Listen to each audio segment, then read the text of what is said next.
അയ്യോ, അത് നീലിന്റെ സഹോദരിയുടെ ഭർത്താവല്ലേ? നഗരത്തിലെ ഏറ്റവും വലിയ കുടുംബത്തിലെ മരുമകൻ ഭാര്യയുടെ പിറന്നാൾ പാർട്ടിയിൽ വെയിറ്ററായിട്ട് നടക്കുന്നു. അയ്യോ, എന്തവസ്ഥയല്ലേ നിന്റേത്? സാരമില്ല കേട്ടോ.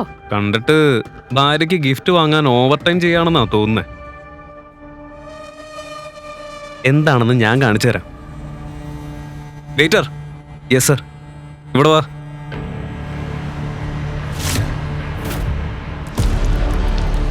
കണ്ടില്ലേ, ചെരുപ്പ് നാശമായി. നോക്കി നിൽക്കാതെ വൃത്തിയാക്ക്, വൃത്തിയാക്ക്. വീട്ടുവേലക്കാരൻ ഗൗതം ഒന്നും പറയാതെ നീലിന്റെ ചെരുപ്പ് വൃത്തിയാക്കാൻ തുടങ്ങി. ചുറ്റുമുണ്ടായിരുന്ന എല്ലാവരും അത് കണ്ട് ചിരിച്ചു. അതെല്ലാം കണ്ട അവനിയുടെ കണ്ണുകൾ താഴ്ന്നു. നീലിന്റെ ചെരുപ്പ് വൃത്തിയാക്കിയ ശേഷം ഗൗതം ശാന്തമായി പറഞ്ഞു, റെഡിയായി സർ. ഗുഡ്. നഗരത്തിലെ ഏറ്റവും സമ്പന്നമായ വീട്ടിലെ കൊച്ചുമകളായ അവനിയെ എന്തോ ഒരാശ്ചര്യകരമായ കാരണത്താൽ അവളുടെ മുത്തശ്ശൻ ഗൗതം എന്ന ദരിദ്രനായ യുവാവിനോട് വിവാഹം കഴിപ്പിച്ചു. അവനെ അയാളെ വിവാഹം കഴിച്ചുവെങ്കിലും വേലക്കാരനായി ആ വീട്ടിൽ താമസിക്കുന്ന ഗൗതമിനെ വീട്ടിലെ ജോലിക്കാരെക്കാൾ താഴെയായിരുന്നു പരിഗണിച്ചിരുന്നത്.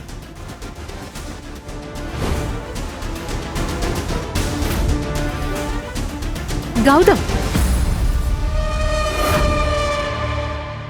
എന്താ നിന്റെ പ്രശ്നം? എന്തിനാ നീ എന്നെ ഇങ്ങനെ നാണം കെടുത്തുന്നത്? എന്റെ ബർത്ത്ഡേ പാർട്ടിയിൽ വെയിറ്ററായിട്ട് വരേണ്ട കാര്യം എന്തായിരുന്നു? ഇങ്ങനെ വന്ന് എന്നെ നാണം കെടുത്താനാണോ നിന്റെ ഉദ്ദേശം? ഞാൻ എന്ത് ചെയ്യാൻ അവനെ?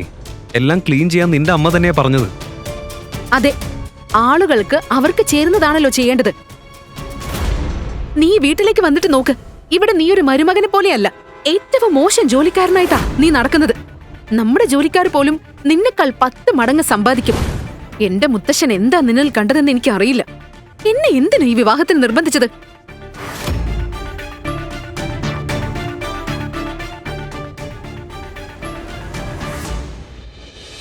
നീ വെള്ളം കുടിക്കേ. Avani please cool down. അതെല്ലാം നടക്കുമ്പോൾ ഗൗതമിന് ഒരു കോൾ വന്നു. ഇത്രയും പ്രശ്നങ്ങൾക്കിടയിലും അവന്റെ മുഖത്ത് ഒരു വിചിത്രമായ ശാന്തതയുണ്ടായിരുന്നു.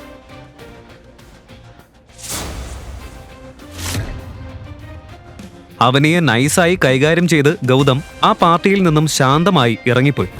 അവന്റെ ആ മാറ്റം കണ്ട അവനി അതെന്തുകൊണ്ടാണെന്ന് അതിശയിച്ചു. രാത്രി ഗൗതം നേരെ വീട്ടിലേക്കെത്തി ബെഡ്റൂമിലേക്ക് കയറി.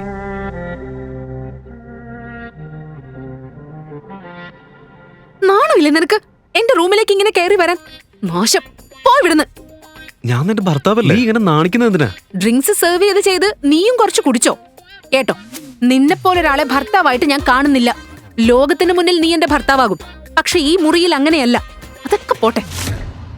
ഇത്ര സമയം നീ എവിടെയായിരുന്നു? സത്യം പറഞ്ഞാ ഞാൻ നിനക്കൊരു ഗിഫ്റ്റ് വാങ്ങിയിട്ടുണ്ട്. അത് കണ്ടാ നീ ഷോക്കാവും. അയ്യോ വേണ്ടേ, നിന്റെ ഗിഫ്റ്റ് അല്ലേ. കൂടി പോയാ ഒരു കോംബോ ബിന്ദിയോ അതോ ചെറിയൊരു പെട്ടിയോ ആകും. നീ ഒന്ന് വന്ന് നോക്ക്.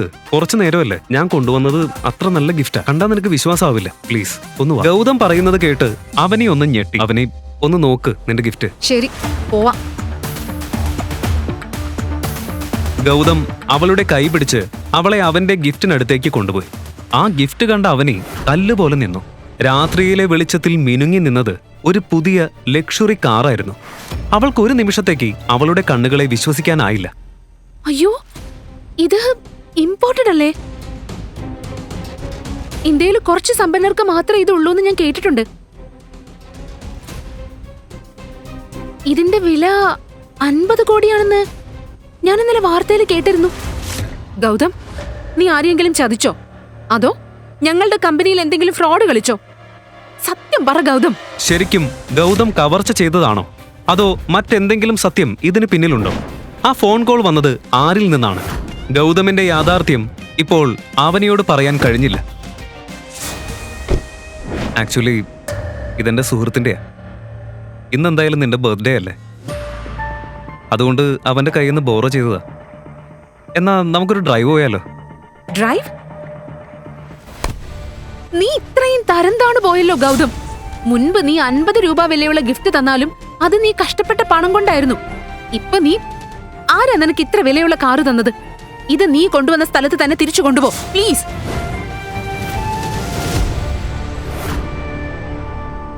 ഇതാണ് അവനെയും നാണം കെടുത്താൻ പറ്റിയ സമയം. ഗൗതമായിട്ട് തന്നെ കൊണ്ടുവന്ന അവസരം ഇത്. അവനിയുടെ വിവാഹത്തിന് കുറച്ചു ദിവസങ്ങൾക്ക് ശേഷം അവളുടെ മുത്തശ്ശൻ മരിച്ചു. അതിനുശേഷം അഗർവാൾ കുടുംബത്തിന്റെ തലവിയായി അവളുടെ മുത്തശ്ശി ഗായത്രി ദേവി സ്ഥാനമെടുത്തു. ഗായത്രി ദേവിക്ക് ഗൗതം എന്ന മരുമകൻ അഗർവാൾ കുടുംബത്തിലെ ഒരു കളങ്കം പോലെയായിരുന്നു. അവനെ വിവാഹം കഴിച്ചതിൽ അവർക്ക് അത്യന്തം കോപവും വെറുപ്പും ഉണ്ടായിരുന്നു. ഈ അവസരം നീലും ഷനായിയും മുതലെടുക്കാനായിരുന്നു പ്ലാൻ. നാളെ അവനിയുടെ മാനമാണ് ഞാൻ മുഴുവൻ കുടുംബത്തിന് മുന്നിലും ലേലം വെക്കാൻ പോകുന്നത്. പൊളിച്ചടുക്കുന്ന ആളെ ഞാൻ.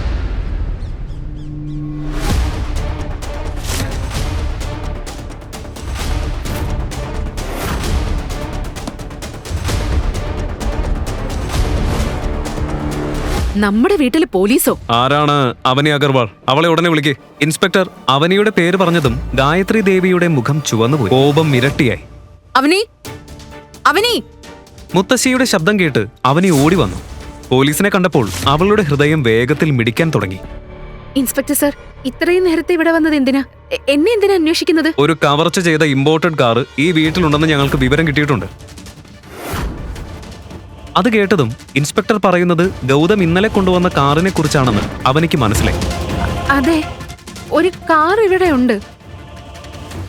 പക്ഷേ അതെന്റെ ഭർത്താവ് ഗൗതമാണ് കൊണ്ടുവന്നത്. ആ കാറ് 50 കോടി രൂപയിലധികം വില വരുന്ന കാറാണെന്ന് റിപ്പോർട്ടുണ്ട്.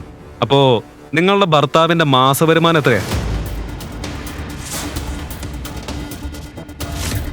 ആ റാസ്കൽ, ഒന്നിനും കൊള്ളാത്തവൻ. ആ വേലക്കാരൻ ഇപ്പൊ കക്കാനും തുടങ്ങിയോ? നിങ്ങൾ രണ്ടും കൂടെ അഗർവാൾ കുടുംബത്തിന്റെ പേരാണ് കളങ്കപ്പെടുത്തിയിരിക്കുന്നത്. ഇൻസ്പെക്ടർ, ഇവളുടെ ഭർത്താവിന് വിദ്യാഭ്യാസമൊന്നുമില്ല, ഒരു ജോലിയുമില്ല, ഒന്നും ചെയ്യാറുമില്ല. അപ്പോ ഒരു ജോലിയും പഠനവും ഒന്നുമില്ലാത്ത അവൻ എവിടുന്ന 50 കോടി വിലയുള്ള കാറ് വാങ്ങിയത്? അത് അവന്റെ സുഹൃത്തിന്റെ കാറാ. എന്താ നീ പറഞ്ഞത്? സുഹൃത്തോ? ഈ ഒന്നിനും വകയില്ലാത്ത അവന് 50 കോടി രൂപ വിലയുള്ള കാറുള്ള സുഹൃത്തുണ്ടാകൂ? അതുപോലൊരു കാറുള്ളവർക്ക് ഇവന് വായ്പയ്ക്ക് കൊടുക്കാൻ തോന്നുവോ? ആരാണോ വലിയ ദാനശീലൻ? അവന്റെ പേരെന്താ? 50 കോടി രൂപ വിലയുള്ള കാർ ഒരു ഗതിയും പരഗതിയും ഇല്ലാത്ത അവന് കൊടുക്കാൻ തയ്യാറായ ആ ധനവാൻ ആരാ? മുത്തശ്ശിയുടെ വാക്കുകൾ കേട്ടപ്പോൾ അവനയുടെ കാലിനടിയിലെ മണ്ണ് ഒഴുകിപ്പോകുന്നത് പോലെ അവൾക്ക് തോന്നി. ഗൗതം എന്തെങ്കിലും തെറ്റ് ചെയ്തിരിക്കും എന്നവൾക്ക് ഉറപ്പായി. ഇന്നുവരെ ഇത്രയും അപമാനിതയായി അവൾക്കൊരിക്കലും തോന്നിയിട്ടില്ല. അവന്റെ പേര്, അവന്റെ സുഹൃത്തിന്റെ പേരെനിക്കറിയില്ല. ഓ, അങ്ങനെയാണെങ്കിലേ നിന്റെ ഭർത്താവിനെ വിളിച്ചോണ്ട് വാ. പോയി അവൻ എവിടെയാണെന്ന് നോക്ക്. ഈ അവസ്ഥ കണ്ട അവനയുടെ മനസ്സ് തകർന്നു.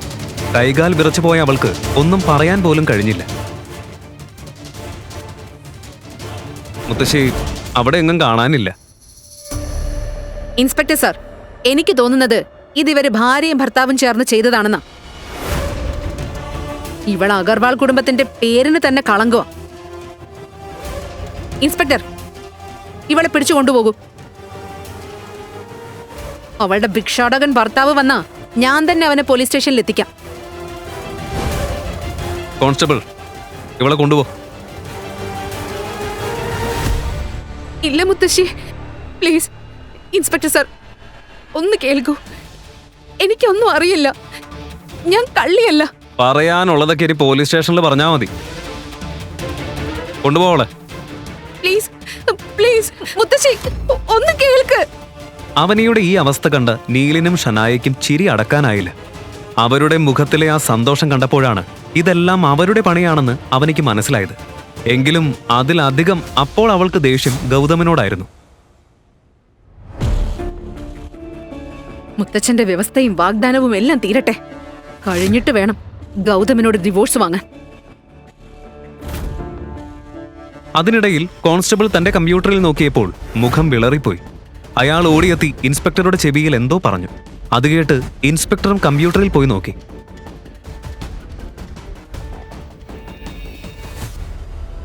സ്ക്രീനിൽ കണ്ടത് കണ്ടപ്പോൾ അവൻ ഞെട്ടി. അയ്യോ, പണി പാളി. ഇത് റാത്തോർ റോയൽ ഫാമിലിയുടെ കാറാണല്ലോ. വേഗം സീനിയർ ഓഫീസറെ അറിയിക്കേ. നീ ഇനി നല്ലവണ്ണം ദൈവത്തോട് പ്രാർത്ഥിച്ചോ.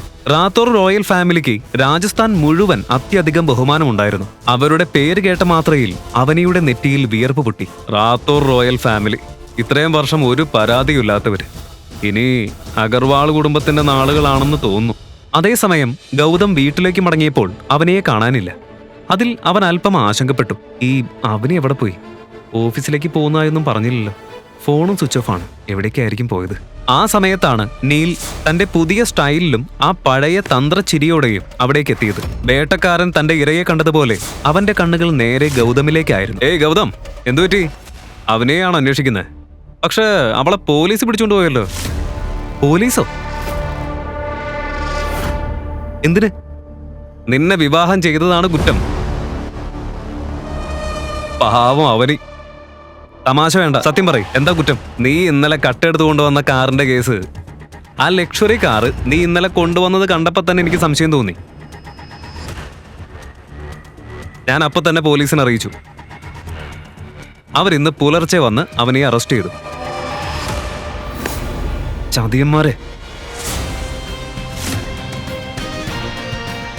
നീ വലിയൊരു തെറ്റാ ചെയ്തത്. ഇത്രയും കാലം നിങ്ങൾ എന്നെ അപമാനിച്ചിട്ടും ഞാൻ ഒന്നും മിണ്ടിയില്ല. പക്ഷെ എന്റെ ഭാര്യ എങ്ങനെ വലിച്ചടച്ചാൽ ഞാൻ അടങ്ങിയിരിക്കില്ല. ഇനി അഗർവാൾ കുടുംബത്തോട് ഞാൻ എന്ത് ചെയ്യുമെന്ന് കണ്ടറിഞ്ഞു നീ. എടാ കള്ള!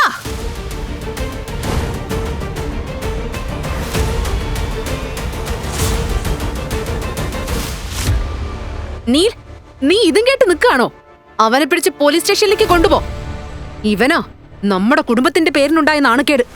ഹാ, വാ, എല്ലാവരും വരൂ. അവനെയോട് നിങ്ങൾ ചെയ്ത തെറ്റ് എത്ര വലുതാണെന്ന് നിങ്ങൾക്ക് നേരിട്ട് തന്നെ ഞാൻ കാണിച്ചു തരാം. അങ്ങനെ ഗായത്രി ദേവി, നീൽ, ഷനായ എന്നിവർ കൂടി പോലീസ് സ്റ്റേഷനിലേക്ക് പോയി. അവിടെ അവരെ കാത്തിരുന്നത് ഞെട്ടിക്കുന്ന ഒരു സത്യമായിരുന്നു. അയ്യോ അയ്യോ ദൈവമേ! ഉടനെ അവന് മേടത്തെ വിട്ടേക്ക്. എന്തൊരു വലിയ തെറ്റാ നമ്മൾ ചെയ്തത്. ആ ചെക്കനും പെണ്ണും ആ വയസ്സത്തി തള്ളയൊക്കെ പറഞ്ഞത് കേട്ടാ എങ്ങനെയായത്? അയ്യോ, ചീഫ് മിനിസ്റ്ററിന്റെ കോളാ വന്നത്. അവനി മാഡത്തെ അറസ്റ്റ് ചെയ്യുന്നതിന് മുഴുവൻ സ്റ്റേഷന് സസ്പെൻഡായി. അവനി മാഡം, പ്ലീസ് ക്ഷമിക്കും മാഡം. ചീഫ് മിനിസ്റ്റർ സാറിനോട് പറഞ്ഞ് ഞങ്ങളുടെ ജോലി ഒന്ന് രക്ഷിക്കണം മാഡം. അല്ലെങ്കിൽ ഞങ്ങളുടെ കുടുംബം ആകെ പാടുപെടും. പ്ലീസ് മാഡം, ഞങ്ങളോട് മാപ്പാക്ക്. ഇൻസ്പെക്ടർ സർ, ഞാൻ എങ്ങനെ പറയും? ചീഫ് മിനിസ്റ്റർ സാറിനെ ഞാൻ അറിയില്ലല്ലോ. ഇല്ല മാഡം, നിങ്ങൾക്കറിയില്ല. പക്ഷെ നിങ്ങളുടെ ഭർത്താവിനറിയാം. ചീഫ് മിനിസ്റ്റർ സാറ് തന്നെയാ പറഞ്ഞത്.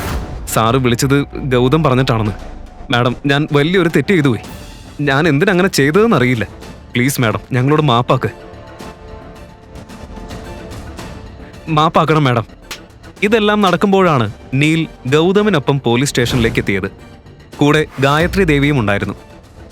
ഇതെന്താ ഇവിടെ നടക്കുന്നത്? ഏയ് ഇൻസ്പെക്ടർ, ഞാൻ കള്ളൻ മരുമകനെ കൊണ്ടുവന്നിരിക്കുന്നു, നോക്ക്. ഇൻസ്പെക്ടറിന്റെ കണ്ണ് ഗൗതമിലേക്ക് വീണയുടനെ അവൻ ഞെട്ടി. പെട്ടെന്ന് ഓടിയെത്തി അവന്റെ മുന്നിൽ കുനിഞ്ഞു.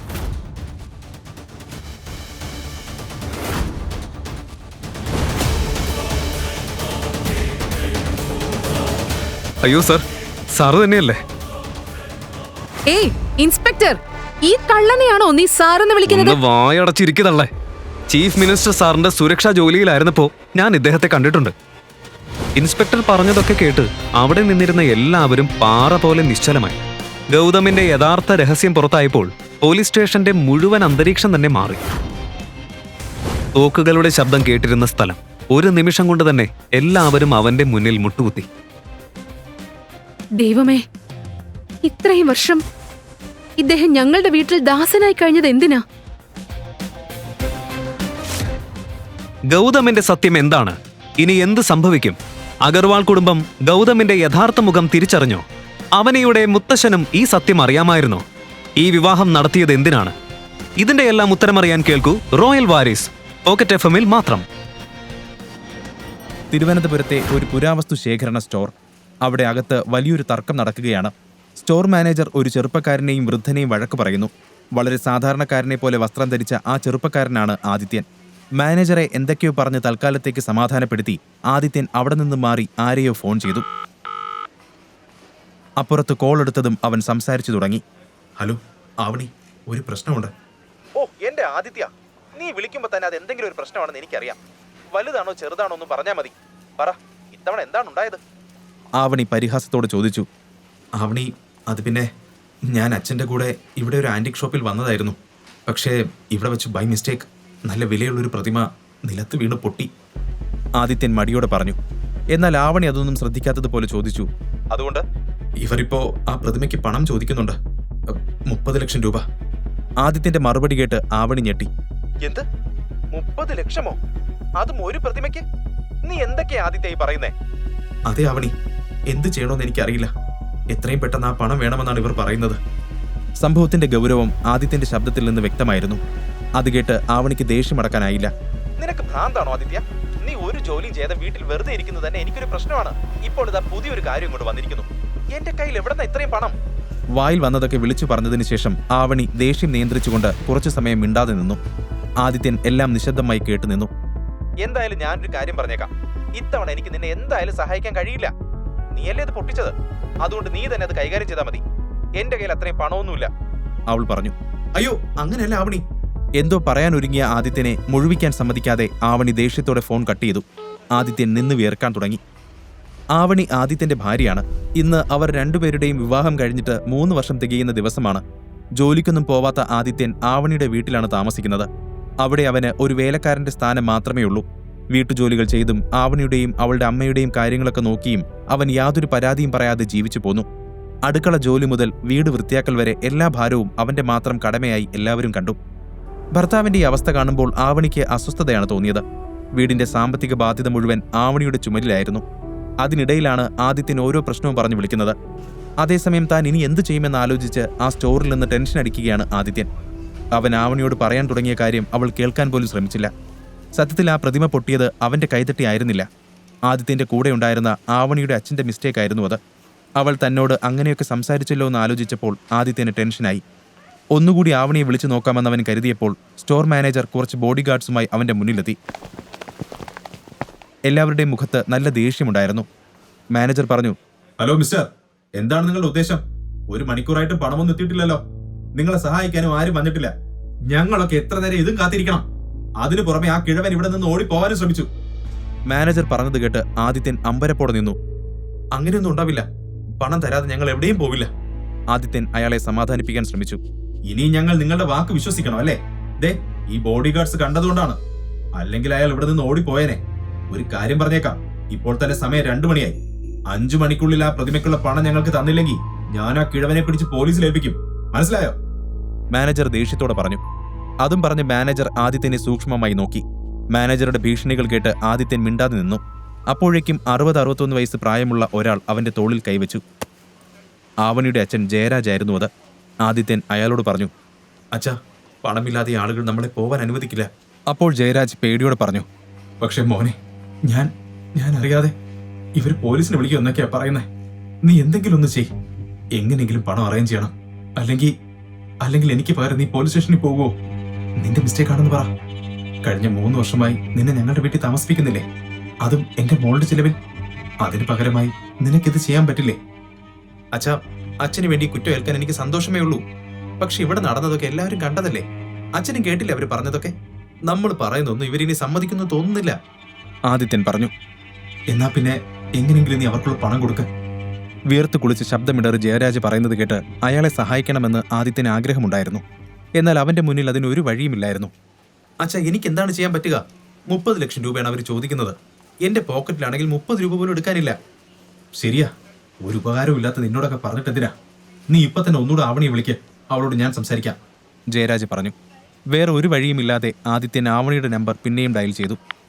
എന്നാൽ റിങ് പൂർത്തിയാവുന്നതിന് മുമ്പ് തന്നെ ആവണി ദേഷ്യത്തോടെ കോൾ കട്ട് ചെയ്തു. ഇത് കണ്ട ജയരാജ് ആദിത്യന്റെ കയ്യിൽ നിന്ന് ഫോൺ തട്ടിപ്പറിച്ച് വീണ്ടും അവളെ വിളിച്ചു. കുറച്ച് സമയത്തിന് ശേഷം ആവണി ഫോൺ എടുത്തു. അവൾ ദേഷ്യത്തോടെ പറഞ്ഞു. ആദിത്യ, ജോലി സമയത്ത് എന്നെ വിളിച്ചോണ്ടിരിക്കല്ലേ? നിന്നെ ഞാൻ സഹായിക്കില്ലെന്ന് നേരത്തെ തന്നെ പറഞ്ഞില്ലേ? ഇതെല്ലാം കേട്ടുകൊണ്ടിരുന്ന ജയരാജ് ഒരു ദീർഘനിശ്വാസം എടുത്തുകൊണ്ട് പതുക്കെ പറഞ്ഞു. മോളെ, ഇത് അച്ഛനാണ്. ആവണി ഒരു നിമിഷം ഒന്ന് ഞെട്ടി. അച്ഛാ, അച്ഛനുണ്ടോ കൂടെ? മോളെ, നീ ഒന്ന് സഹായിക്കണം. ഈ ആളുകൾക്ക് പണം കൊടുത്തില്ലെങ്കിൽ അവരെന്നെ പോലീസിൽ ഏൽപ്പിക്കും. അയാൾ നിരാശയോടെ മകളോട് പറഞ്ഞു. അത് കേട്ട് ആവണി വല്ലാതായി. അവൾ ചോദിച്ചു. അച്ഛനെയോ? പക്ഷെ എന്തിന്? ആ ആദിത്യൻ ഓരോന്ന് ഒപ്പിക്കുന്നതിന് അച്ഛൻ എന്തിനാ ടെൻഷൻ ആവുന്നേ? എന്നാൽ ജയരാജ് അവളെ തിരുത്തിക്കൊണ്ട് പറഞ്ഞു. അല്ല മോളെ, ശരിക്കും ആ പ്രതിമ എന്റെ കയ്യിൽ നിന്നാണ് വീണത്. ഞാൻ അതിന്റെ ഒരു ഫോട്ടോ എടുക്കാൻ ശ്രമിച്ചതാ. അബദ്ധത്തിൽ അതിലൊന്ന് തൊട്ടപ്പോ താഴേക്ക് വീണു. അതൊക്കെ ഇവിടെ എല്ലാവരും കാണുകയും ചെയ്തു. ആദിത്യൻ തന്നെ നമ്മുടെ കുടുംബത്തിന് ഒരുപാട് പ്രശ്നങ്ങൾ ഉണ്ടാക്കുന്നുണ്ട്. ഇപ്പോൾ അതിന്റെ കൂടെ അച്ഛനും തുടങ്ങിയോ? ആവണി തലയിൽ കൈവച്ചുകൊണ്ട് പറഞ്ഞു. അത് പിന്നെ ഞാൻ ജയരാജ് അത് കേട്ട് വിക്കി വിക്കി പറഞ്ഞു. ശരി, ഞാൻ എവിടേക്കാ വരേണ്ടത്? ഞാൻ അമ്മയും കൂട്ടി വരാം. ആവണി ഇതും പറഞ്ഞുകൊണ്ട് ഓഫീസിൽ നിന്നിറങ്ങി. ജയരാജ് വേഗം സ്ഥലം പറഞ്ഞുകൊടുത്തു. കേട്ട പാതി കേൾക്കാത്ത പാതി അവൾ ഓഫീസിൽ നിന്ന് ധൃതിയിലിറങ്ങി. എങ്കിലും അത്രയും പണം എങ്ങനെ പെട്ടെന്നുണ്ടാക്കുമെന്ന് അവൾക്ക് ഒരു പിടിയുമില്ലായിരുന്നു. യഥാർത്ഥത്തിൽ അവളുടെ അച്ഛൻ ജയരാജ് അവിടുത്തെ ഏറ്റവും സമ്പന്നമായ കുടുംബങ്ങളിൽ ഒന്നായ അമ്പാട്ട് കുടുംബത്തിൽപ്പെട്ട ആളാണ്. എന്നാൽ ജയരാജിന്റെ അമ്മ ഗായത്രി ദേവിക്ക് ആദിത്യന്റെയും ആവണിയുടെയും വിവാഹത്തോട് എതിർപ്പായിരുന്നു. ഗായത്രി ദേവിയുടെ ഭർത്താവും ആവണിയുടെ മുത്തച്ഛനുമായ ബാലകൃഷ്ണപിള്ളയായിരുന്നു ആവണിയുടെ വിവാഹം നടത്തിയത്. 3 വർഷം മുൻപ് ബാലകൃഷ്ണപിള്ള യാദൃച്ഛികമായി നെടുമങ്ങാട് നിന്ന് കണ്ടുമുട്ടിയതാണ് ആദിത്യനെ. അവനെ തിരിച്ചറിഞ്ഞ നിമിഷം തന്നെ അയാൾ ആദിത്യനെ തന്റെ ചെറുമകൾ ആവണിക്ക് വേണ്ടി വരനായി തിരഞ്ഞെടുത്തു. ആവണി തന്റെ മുത്തച്ഛനെ ഒരുപാട് സ്നേഹിക്കുന്നുണ്ട്. അതുകൊണ്ട് അദ്ദേഹത്തിന്റെ ആഗ്രഹങ്ങൾക്ക് വിരുദ്ധമായി അവൾ ഒന്നും പ്രവർത്തിച്ചില്ല. എന്നാൽ ആവണിയും ആദിത്യനും തമ്മിലുള്ള വിവാഹം കഴിഞ്ഞ ഉടൻ തന്നെ ബാലകൃഷ്ണപിള്ള മരണമടഞ്ഞു. ആദിത്യനെ അയാൾക്ക് എങ്ങനെയാണ് മുൻപരിചയം, എന്തിനാണ് ആവണിയെക്കൊണ്ട് വിവാഹം കഴിപ്പിച്ചത് എന്നൊക്കെയുള്ള രഹസ്യം അതോടെ മൺമറഞ്ഞു പോയി. അദ്ദേഹത്തിന്റെ മരണശേഷം കുടുംബത്തിന്റെ നിയന്ത്രണം അദ്ദേഹത്തിന്റെ ഭാര്യ ഗായത്രി ദേവി ഏറ്റെടുത്തു. ഗായത്രി ദേവിക്ക് തന്റെ കുടുംബത്തിന്റെ പ്രതാപത്തിൽ വളരെയധികം അഭിമാനമുണ്ടായിരുന്നു. അതുകൊണ്ട് തന്നെ ആദിത്യനെ പോലെ ഒരാളെ അവർക്ക് ഒരിക്കലും അംഗീകരിക്കാൻ കഴിഞ്ഞില്ല. ബാലകൃഷ്ണപിള്ളയുടെ മരണത്തിനു ശേഷം ജയരാജിനെയും കുടുംബത്തെയും ഗായത്രി ദേവി അമ്പാട്ട് തറവാട്ടിൽ നിന്നും പുറത്താക്കി. അതിനുശേഷം അവർ ആകെ ബുദ്ധിമുട്ടിലായിരുന്നു. ആവണി പിന്നെ ദൃഢമായ മനസ്സോടുകൂടി രാവും പകലും തന്റെ കുടുംബത്തിനു വേണ്ടി അധ്വാനിച്ചു. അവരുടെ അവസ്ഥ എങ്ങനെ മെച്ചപ്പെടുത്താമെന്നത് മാത്രമായിരുന്നു ആവണിയുടെ ചിന്ത. അമ്മ ഗീതയോടൊപ്പം ആവണി ആന്റിക് സ്റ്റോറിലേക്ക് തിരിച്ചു. അതേസമയം ആദിത്യൻ അപ്പോഴും ആ സ്റ്റോറിൽ പരിഭ്രാന്തിയോടെ അങ്ങോട്ടും ഇങ്ങോട്ടും നടക്കുകയായിരുന്നു.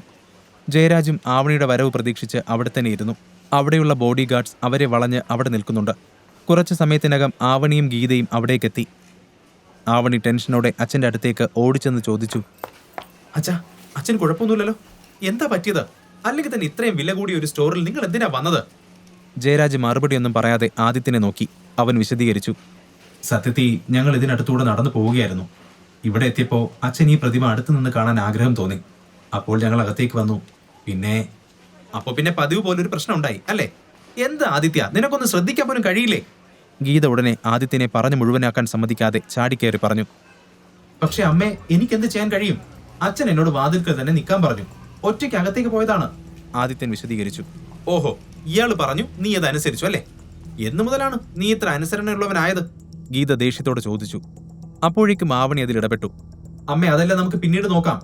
ഇപ്പോഴത്തെ പ്രശ്നം അതല്ലല്ലോ. പൊട്ടിയത് ഇനി ഒന്നും ചെയ്യാൻ പറ്റില്ല. അതിനുള്ള 30 ലക്ഷം നമുക്ക് എവിടെ നിന്ന് കിട്ടും? അത് കേട്ട് ഗീതയ്ക്ക് പിന്നെയും ദേഷ്യം വന്നു. എന്റെ ആവണി, നിന്റെ അച്ഛൻ നിനക്ക് വേണ്ടി സ്വത്തൊക്കെ ഉപേക്ഷിച്ച് ഇറങ്ങി പോകുന്നതല്ലേ? എന്നിട്ട് ഏറ്റെടുത്തിരിക്കുന്നതോ ഇതുപോലുള്ള ഓരോ ഭാരങ്ങൾ. ഈശ്വരാ, ഇയാളെ കൊണ്ട് ഞാൻ തോറ്റു. ഗീത ദേഷ്യത്തോടെ പറഞ്ഞു. അമ്മേ, ആവണി ഗീതയെ നിയന്ത്രിക്കാൻ ശ്രമിച്ചു. പക്ഷെ ഗീത തുടർന്നുകൊണ്ടേയിരുന്നു. എന്തമ്മേ, ഒരു പ്രതിമയ്ക്ക് വേണ്ടി നമ്മുടെ വീടും കാറും ഒക്കെ വിറ്റ് നമ്മളെല്ലാം തെരുവിലേക്ക് ഇറങ്ങണോ? ഇപ്പൊ നമ്മുടെ കയ്യിലുള്ളതെല്ലാം വിറ്റാൽ പോലും അത്രയും പണം നമുക്ക് കിട്ടില്ല. ഗീത പറഞ്ഞതിലെ ന്യായം മനസ്സിലാക്കി ആവണി കൂടുതലൊന്നും പറയാൻ പോയില്ല. അവൾ നോക്കുമ്പോൾ എല്ലാവരുടെയും മുഖത്തും അതേ ആശങ്ക പ്രകടമായിരുന്നു. സ്റ്റോർ മാനേജർ അപ്പോഴും ജയരാജിനെ സൂക്ഷ്മമായി നിരീക്ഷിക്കുന്നുണ്ടായിരുന്നു. അവരുടെ സംസാരം കേട്ടപ്പോൾ പണം ലഭിക്കുമെന്ന പ്രതീക്ഷ അയാൾക്ക് നഷ്ടപ്പെട്ടിരുന്നു. അയാൾ അതിനിടയിൽ തന്നെ പോലീസ് കമ്മീഷണറെ വിവരമറിയിച്ചിരുന്നു.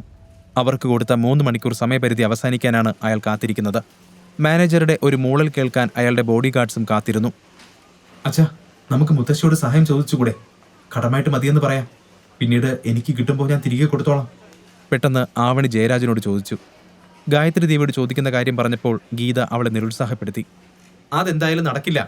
അവരതിനൊന്നും സമ്മതിക്കുമെന്ന് തോന്നുന്നില്ല. അതിന്റെ കാരണം എന്താണെന്ന് എല്ലാവർക്കും നന്നായി അറിയാലോ. ഗീത ആദിത്യനെ ഉന്നം വെച്ച് രൂക്ഷമായി നോക്കിക്കൊണ്ട് പറഞ്ഞു. എന്നാൽ ആവണി അതൊന്നും ശ്രദ്ധിക്കാതെ പിന്നെയും പറഞ്ഞു.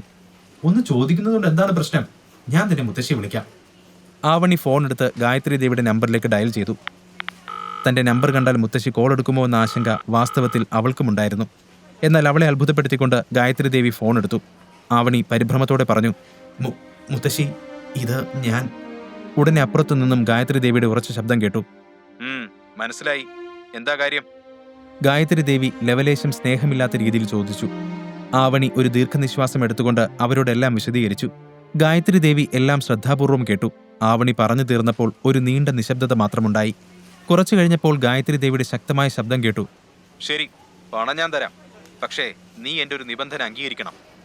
നിബന്ധനയോ? എന്താണത്? ആവണി മടിച്ചുകൊണ്ട് ചോദിച്ചു. ഗായത്രി ദേവി വിശദീകരിച്ചു. ഇവിടുത്തെ ഏറ്റവും വലിയ കമ്പനിയായ മീറ്റിയോർ ഗ്രൂപ്പുമായി ഞങ്ങളൊരു പാർട്ണർഷിപ്പിലേക്ക് കടക്കാൻ പോവുകയാണ്. നിനക്കിപ്പോഴും എന്നോട് ബഹുമാനമുണ്ടെങ്കിൽ, നീ എന്നെ ഇപ്പോഴും നിന്റെ മുത്തശ്ശിയായി അംഗീകരിക്കുന്നുണ്ടെങ്കിൽ, നീ ഇപ്പോൾ തന്നെ ആ ആദിത്യനെ ഡിവോഴ്സ് ചെയ്ത് മീറ്റിയോർ ഗ്രൂപ്പിന്റെ ചെയർമാന്റെ മകൻ അശോക് ചന്ദ്രനെ വിവാഹം കഴിക്കണം.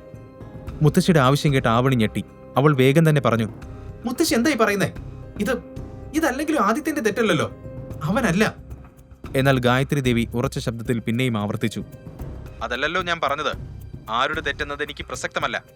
നിനക്കിപ്പോ എന്റെ സഹായം വേണമെന്നുണ്ടെങ്കിൽ നിന്റെ ആ കാൽക്കാശിന് വകയില്ലാത്തവനെ കളഞ്ഞിട്ട് ഞാൻ പറയുന്നവനെ കെട്ടണം. അതിന് സമ്മതമാണോ അല്ലയോ? ആവണി ആ ചോദ്യത്തിന് ഉത്തരം നൽകാതെ പിന്നെയും അവരെ കാര്യം പറഞ്ഞ് ബോധിപ്പിക്കാൻ ശ്രമിച്ചു. മുത്തശ്ശി, ഈ പണം മുത്തശ്ശിയുടെ മകന് വേണ്ടിയല്ലേ?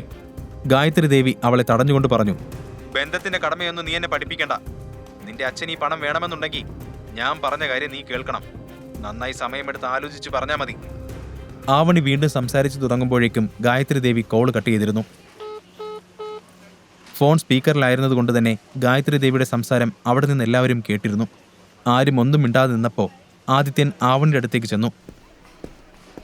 അവളുടെ തോളിൽ കൈവച്ചുകൊണ്ട് ആശ്വസിപ്പിച്ചു, ആവണി, സാരമില്ല, ഞാൻ എന്തെങ്കിലും ചെയ്യാം. അത് കേട്ടതും ഗീത ദേഷ്യത്തോടെ അലറി. ഓ, നീ എന്ത് ചെയ്യാ? തെരുവിൽ കിടന്ന് തെണ്ടുവോ? ആവണി, നീ ഞാൻ പറയുന്നത് കേൾക്ക്. നീ ഇവനെ ഡിവോഴ്സ് ചെയ്യ്. അപ്പോ പിന്നെ നിന്റെ മുത്തശ്ശി നമ്മളെ കുടുംബത്തിലേക്ക് തിരിച്ചു വിളിക്കും. നമ്മുടെ എല്ലാ പ്രശ്നവും അതോടെ തീരും. അല്ലെങ്കിൽ ഒരു കാര്യം ചെയ്യ്, നീ ഇപ്പോ തന്നെ അശോകിനെ വിളിക്കുക. നിങ്ങൾ തമ്മിൽ പരിചയമുള്ളതല്ലേ? അവൻ എന്തായാലും നിന്നെ സഹായിക്കും. ഈ 30 ലക്ഷമൊക്കെ അവന്റെ അച്ഛനെ സംബന്ധിച്ച് ചെറിയ തുക മാത്രമാണ്. ഗീത അങ്ങനെയൊക്കെ പറഞ്ഞെങ്കിലും അശോക് ആരാണെന്ന് ആവണിക്ക് നന്നായി അറിയാമായിരുന്നു. മീറ്റിയോർ ഗ്രൂപ്പിന്റെ വൈസ് ചെയർമാൻ ചന്ദ്രശേഖറിന്റെ ഒരേയൊരു മകനാണ് സ്ത്രീലമ്പടനായ ഈ അശോക്. സ്ത്രീകൾ വീക്ക്നെസ്സായ അവന് ഓരോ ദിവസവും ഓരോ പെണ്ണാണ്. അവന്റെ പേരിൽ എത്രയോ ബലാത്സംഗ കേസുകൾ ഫയൽ ചെയ്തിട്ടുണ്ടെങ്കിലും അച്ഛന്റെ പണത്തിന്റെ ബലത്തിൽ അവൻ അതിൽ നിന്നെല്ലാം പുറത്തു കടന്നു. അശോക് കോളേജിൽ പഠിക്കുന്ന സമയം മുതൽ ആവണിയെ പിന്തുടരുന്നുണ്ട്. എന്നാൽ അവൾ എപ്പോഴും അവനെ അവഗണിച്ചു. അശോകിന്റെ പേര് കേട്ടപ്പോൾ ആദിത്യനും എന്തോ പറയാൻ വന്നെങ്കിലും ആരും അപ്പോൾ അവനെ കേൾക്കില്ലെന്ന് അവന് തോന്നി. അവൻ ഫോൺ എടുത്ത് അവിടെ നിന്നും പുറത്തേക്ക് നടന്നു. സ്റ്റോറിന്റെ പുറത്തെത്തിയപ്പോൾ അവൻ ഒരു നമ്പറിലേക്ക് ഡയൽ ചെയ്തു. ഓരോ റിങ്ങിലും അവന്റെ ഹൃദയമിടിപ്പ് വർദ്ധിച്ചു. ഫോൺ കണക്ട് ആയതും കുറച്ചു സമയം നിശബ്ദതയായിരുന്നു. അവസാനം ആദിത്യൻ ഒരു മടിയോടെ വിളിച്ചു, മൂർത്തി അങ്കിൾ. ഒരു നിമിഷത്തെ നിശബ്ദതയ്ക്ക് ശേഷം അപ്പുറത്തെ ആൾ സംസാരിച്ചു, പറയൂ കൊച്ചു തമ്പുരാനെ. അത് കേട്ട് ആദിത്യന്റെ ഹൃദയം ഒരു നിമിഷം നിലച്ചതുപോലെ തോന്നി. ഫോണിലൂടെ മുഴക്കമുള്ള ആ ശബ്ദം കേട്ട് ആദിത്യന്റെ ഹൃദയത്തിന് വലിയ ഭാരം തോന്നി. അവൻ വേഗം സ്റ്റോറിന്റെ ഒരു മൂലയിൽ പോയിരുന്നു. പിന്നെ പതുക്കെ ചോദിച്ചു, സുഖമാണോ അങ്കിളെ? ആദിത്യൻ ഇപ്പോൾ സംസാരിക്കുന്ന വ്യക്തിയാണ് കൃഷ്ണമൂർത്തി. അവന്റെ അച്ഛൻ ഐരൂരിലെ പ്രതാപികളായ രാജകുടുംബമായ പള്ളിക്കൽ കോവിലകത്തെ രാഘവേന്ദ്രവർമ്മയുടെ വലം കൈയാണ് മൂർത്തി.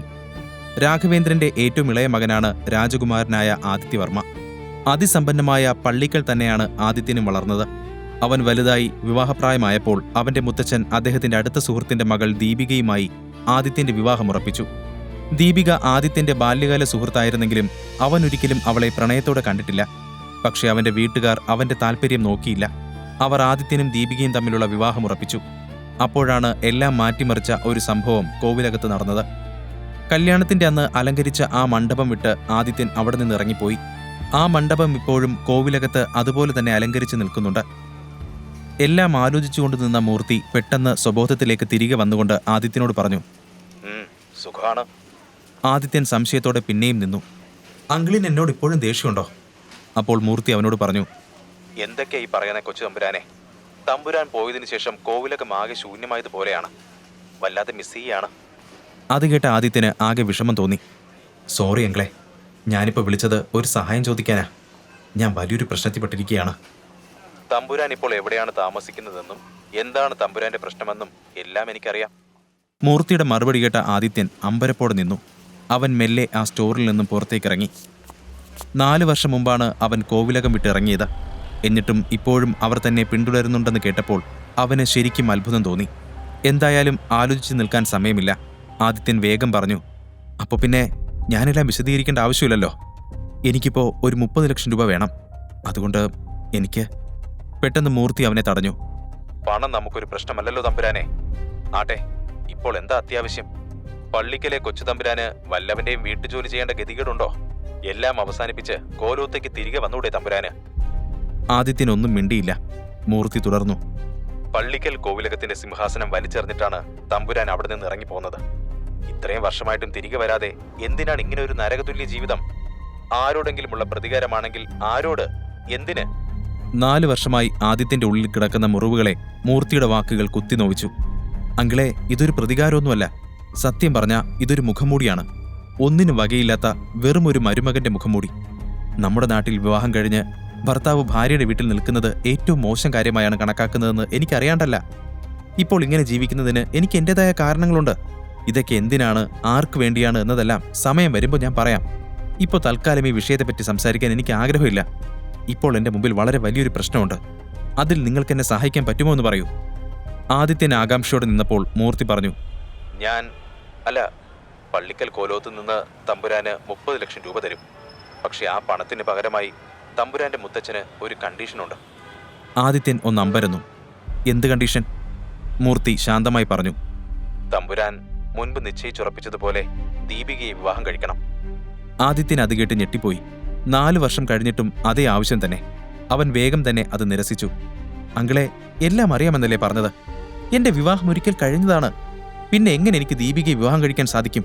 അതൊന്നും നടക്കില്ല. അപ്പോൾ മൂർത്തി വിശദീകരിച്ചു, ആവണിയുമായുള്ള കൊച്ചു തമ്പുരാന്റെ വിവാഹത്തെ വലിയ തമ്പുരാൻ ഒരിക്കലും അംഗീകരിച്ചിട്ടില്ല. കൊച്ചു തമ്പുരാൻ കോവിലകത്തിൽ നിന്ന് ഇറങ്ങി പോകുന്നതിന് ശേഷം അവിടെ ഒരുപാട് കാര്യങ്ങളുണ്ടായി. അറിയാലോ, എനിക്കെന്തായാലും കോലോത്തെ തീരുമാനത്തിനെതിരായി ഒന്നും ചെയ്യാൻ കഴിയില്ല. പണം ഞാൻ തരാം. അതിന് പകരമായി തമ്പുരാൻ ആവണിയെ ഡിവോഴ്സ് ചെയ്ത് ദീപികയെ വിവാഹം കഴിക്കണം. മൂർത്തി വീണ്ടും ആ ആവശ്യം തന്നെ പറഞ്ഞത് കേട്ടപ്പോൾ ആദിത്യൻ കുറച്ചു സമയം മിണ്ടാതെ നിന്നു. പിന്നെ മനസ്സിൽ ചിന്തിച്ചു, വർഷം 4 കഴിഞ്ഞിട്ടും മുത്തച്ഛൻ അതേ വാശിയിൽ തന്നെയാണല്ലേ. എന്തായാലും അദ്ദേഹത്തിന്റെ വാശി കാരണം എനിക്ക് ഇനിയും എൻ്റെ ജീവിതം കളയാൻ പറ്റില്ല. ആവണി ഉപേക്ഷിക്കാനും എനിക്ക് പറ്റില്ല. ആദിത്യന്റെ മുമ്പിൽ ഇപ്പോൾ വേറെ ഒരു വഴിയുമില്ലായിരുന്നു. ദീപികയെ വിവാഹം കഴിക്കുക എന്നത് അവൻ ഒരിക്കലും ചിന്തിക്കാനാവാത്ത കാര്യമാണ്. എന്നാൽ ഈ ഓഫർ ഇപ്പോൾ നിരസിച്ചു കഴിഞ്ഞാൽ ആവണി പിന്നെ പണത്തിനു വേണ്ടി അശോകന്റെ അടുത്തേക്ക് പോവേണ്ടി വരും. അവസാനം അവൻ മനസ്സിൽ ചില കാര്യങ്ങൾ ഉറപ്പിച്ചുകൊണ്ട് ആത്മവിശ്വാസത്തോടെ പറഞ്ഞു, ശരി, സമ്മതം. പക്ഷെ അങ്കിൾ, എനിക്കൊരു വർഷത്തെ സമയം വേണം. 1 വർഷത്തിന് ശേഷം ഞാൻ ആവണി ഉപേക്ഷിച്ച് മുത്തച്ഛൻ പറയുന്ന ആരെയും വിവാഹം കഴിക്കാം. മൂർത്തി അത് കേട്ട് സന്തോഷിച്ചു. അത് സാരമില്ല. 4 വർഷമായി കോലോത്തുള്ളവരൊക്കെ തമ്പുരാൻ മടങ്ങി വരുന്നതും കാത്തിരിക്കുകയാണ്. ഇനി 1 വർഷം കൂടെ കാത്തിരിക്കാൻ ഒരു വിരോധവുമില്ല. എന്തായാലും വലിയ തമ്പുരാൻ ഇത് കേൾക്കുമ്പോൾ വളരെ സന്തോഷമാവും. അദ്ദേഹത്തിന്റെ കൊച്ചുമോൻ തിരിച്ചു വരാൻ പോവുമല്ലേ. ഇത് കേട്ട് ആദിത്യൻ ഒരു ആവശ്യം കൂടി മുന്നോട്ട് വെച്ചു. പിന്നെ ആ 30 ലക്ഷം തരുന്നതിൻ്റെ കൂടെ ഒരു കാര്യം കൂടെ നിങ്ങൾ എനിക്ക് വേണ്ടി ചെയ്യണം. മീറ്റിയോർ ഗ്രൂപ്പ് എനിക്ക് വേണം. മൂർത്തി അത്ഭുതത്തോടെ ചോദിച്ചു, മീറ്റിയോർ ഗ്രൂപ്പോ? അതെന്തിന്? പക്ഷെ കാരണം പറയാൻ ആദിത്യൻ തയ്യാറായില്ല. അതെല്ലാം ഞാൻ നിങ്ങളോട് പിന്നീട് വിശദീകരിക്കാം. മൂർത്തി പുഞ്ചിരിയോടെ പറഞ്ഞു, ആയിക്കോട്ടെ. ഏതായാലും തമ്പുരാൻ കറക്റ്റ് സമയത്താണ് ഇങ്ങനൊരു ആവശ്യം പറഞ്ഞത്. ഞാനിപ്പോൾ ഈ പറഞ്ഞ മീറ്റിയോർ ഗ്രൂപ്പിന്റെ ഹെഡ് ഓഫീസിന് മുന്നിലാണ് നിൽക്കുന്നത്. ആദിത്യൻ അത്ഭുതത്തോടെ ചോദിച്ചു, മീറ്റിയോർ ഗ്രൂപ്പിന് മുന്നിലോ? അതെ, എനിക്കിവിടെ ചെറിയ ജോലിയുണ്ട്. തമ്പുരാൻ ഇപ്പോൾ തന്നെ ഇങ്ങോട്ട് വരുവാണെങ്കിൽ കമ്പനി ഏറ്റെടുക്കാനുള്ള ഡീലിന്റെ കാര്യങ്ങൾ കൈയോടെ ശരിയാക്കാം. മൂർത്തിയുടെ മറുപടി കേട്ട ആദിത്യന് സന്തോഷം തോന്നി. ഓക്കെ, ഞാൻ കുറച്ച് സമയത്തിനുള്ളിൽ തന്നെ അവിടെ എത്തും. ആദിത്യൻ വേഗം തന്നെ കോൾ കട്ട് ചെയ്തു. മൂർത്തിയുടെ രീതികൾ അവന് നന്നായി അറിയാമായിരുന്നു. അയാളൊരു വാക്ക് പറഞ്ഞാൽ അത് ഉടനെ തന്നെ പാലിക്കുന്നയാളാണ്. ഏത് വലിയ ആളുകൾ പോലും കൃഷ്ണമൂർത്തിയുടെ മുമ്പിൽ നിശബ്ദരായിരിക്കും. 60 വയസ്സ് തികഞ്ഞെങ്കിലും അയാളുടെ എനർജി ഇപ്പോഴും ചെറുപ്പക്കാരെ പോലും തോൽപ്പിക്കുന്നതായിരുന്നു. അതുകൊണ്ട് തന്നെ ആദിത്യന്റെ മുത്തച്ഛൻ അവരുടെ ബിസിനസിന്റെ മുഴുവൻ ഭാരവും അയാളുടെ ചുമലിൽ വെച്ചു. ആദിത്യൻ പിന്നെ സ്റ്റോറിലേക്ക് തിരികെ പോകാൻ വേണ്ടി തിരിഞ്ഞു. അപ്പോഴാണ് അവൻ അകത്തുനിന്ന് ഗീതയുടെ ശബ്ദം കേട്ടത്. ഗീത അപ്പോഴും ആവണിയോട് അശോകിന്റെ അടുത്തേക്ക് പോകാൻ നിർബന്ധിക്കുകയായിരുന്നു. ഗായത്രി ദേവി പറഞ്ഞതിന് ശേഷം ഗീതയും അതുതന്നെ ആവർത്തിച്ചുകൊണ്ടിരിക്കുകയാണ്. അത് കേട്ട ആദിത്യൻ മനസ്സിൽ പറഞ്ഞു, ആദ്യം കയ്യിൽ പണം വരട്ടെ, എങ്കിൽ മാത്രമേ ആവണി അശോകിന്റെ അടുത്തേക്ക് പോകുന്നത് എനിക്ക് തടയാൻ പറ്റൂ. പിന്നെ അവൻ സ്റ്റോറിലേക്ക് കയറാതെ വേഗം തന്നെ അവിടെ നിന്നും ഒരു ഓട്ടോ വിളിച്ച് മീറ്റിയോർ ഗ്രൂപ്പിന്റെ ഓഫീസിലേക്ക് വിട്ടു.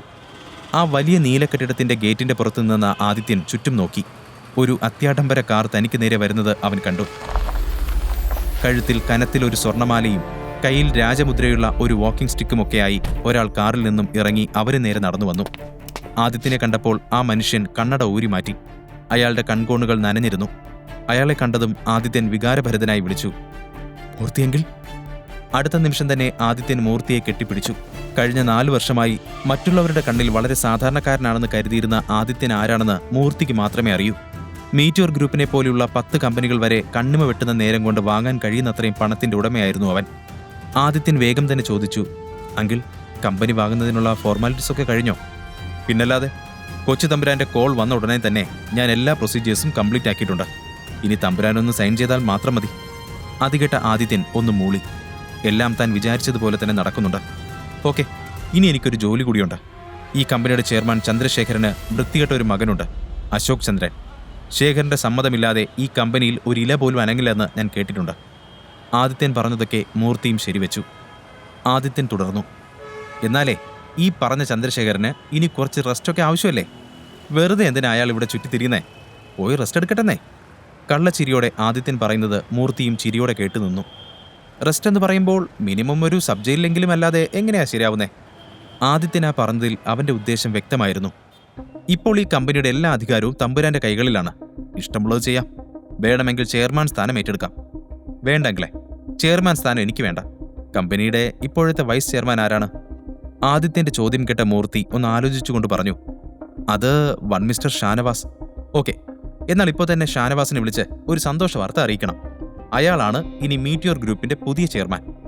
അതും പറഞ്ഞ് ആദിത്യൻ കമ്പനിയുടെ അകത്തേക്ക് നടന്നു. മൂർത്തിയും അവന്റെ കൂടെ തന്നെ ഉണ്ടായിരുന്നു. കൃഷ്ണമൂർത്തിയെ കണ്ട ആരും അവരെ തടയാൻ ധൈര്യപ്പെട്ടില്ല. ലിഫ്റ്റിൽ കയറി മുകളിലേക്ക് പോകുമ്പോൾ ആദിത്യന്റെ കണ്ണുകളിൽ ഒരു പ്രത്യേക തെളിച്ചമുണ്ടായിരുന്നു. എന്നാൽ മറുവശത്ത് ആവണിയുടെ ടെൻഷൻ വർദ്ധിച്ചുകൊണ്ടിരുന്നു. അശോകിനോട് സഹായം ചോദിക്കുകയല്ലാതെ അവൾക്ക് വേറെ വഴിയില്ലായിരുന്നു. ആവണിയും വേഗം തന്നെ മീറ്റിയോറിലേക്ക് പോയി. ആദിത്യനും മൂർത്തിയും അപ്പോൾ മുകളിലേക്ക് കയറുകയായിരുന്നു. അവർ ഒരു ക്യാബിനകത്തേക്ക് കടക്കാൻ നിന്നപ്പോൾ 32 വയസ്സ് തോന്നിക്കുന്ന ഒരു സ്ത്രീ അവരെ തടഞ്ഞു. അത് ചന്ദ്രശേഖരന്റെ പേഴ്സണൽ സെക്രട്ടറി ശാലിനിയായിരുന്നു. അവൾക്ക് മൂർത്തിയെ കണ്ട് പരിചയമില്ലായിരുന്നു.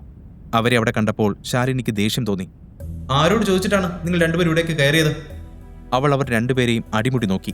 അപ്പോൾ ആദിത്യൻ യാതൊരു കൂസലുമില്ലാതെ പറഞ്ഞു, ഞാൻ ഇവിടുത്തെ ചെയർമാൻ ഷാനവാസിനെ കാണാൻ വന്നതാണ്. അതെ, മിസ്റ്റർ ഷാനവാസ് ഇവിടുത്തെ ചെയർമാനല്ല, വൈസ് ചെയർമാനാണ്.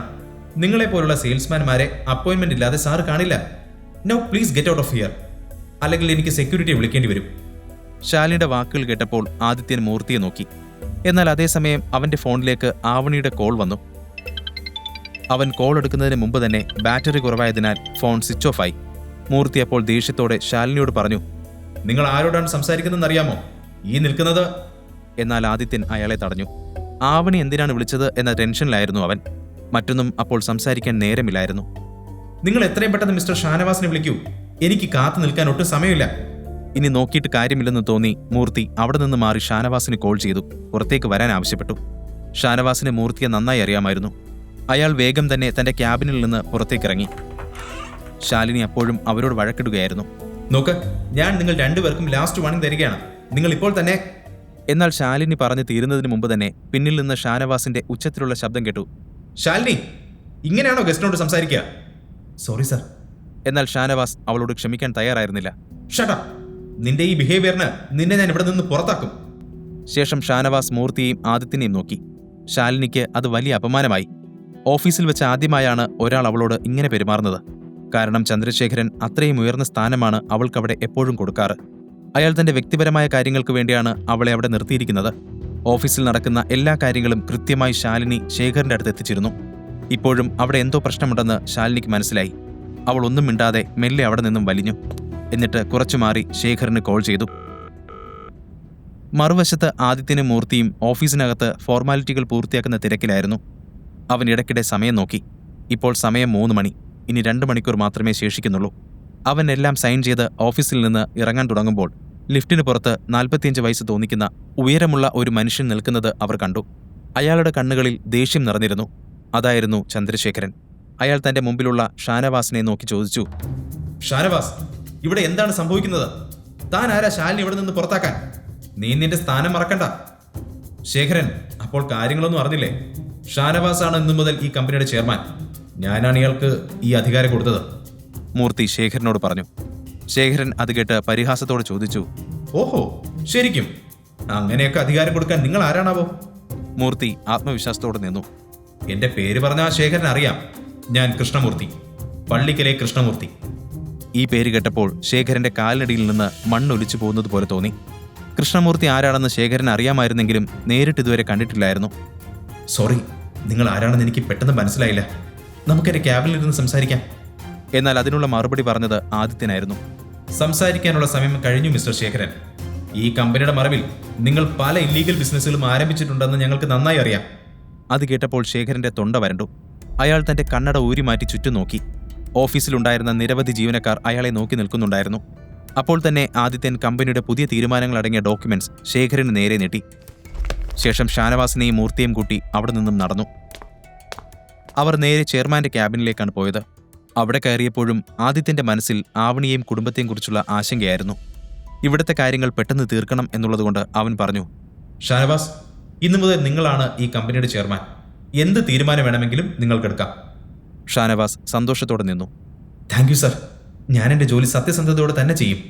ആർക്കും ഒരു പരാതിയും ഉണ്ടാവാൻ ഞാൻ അവസരം നൽകില്ല. ആദിത്യൻ ഒന്ന് മൂളി. ഗുഡ്. ഒരു കാര്യം കൂടി, ശേഖരനെയും അയാളുടെ മകൻ അശോകിനെയും കുറിച്ചുള്ള എല്ലാ കാര്യങ്ങളും എനിക്കറിയണം.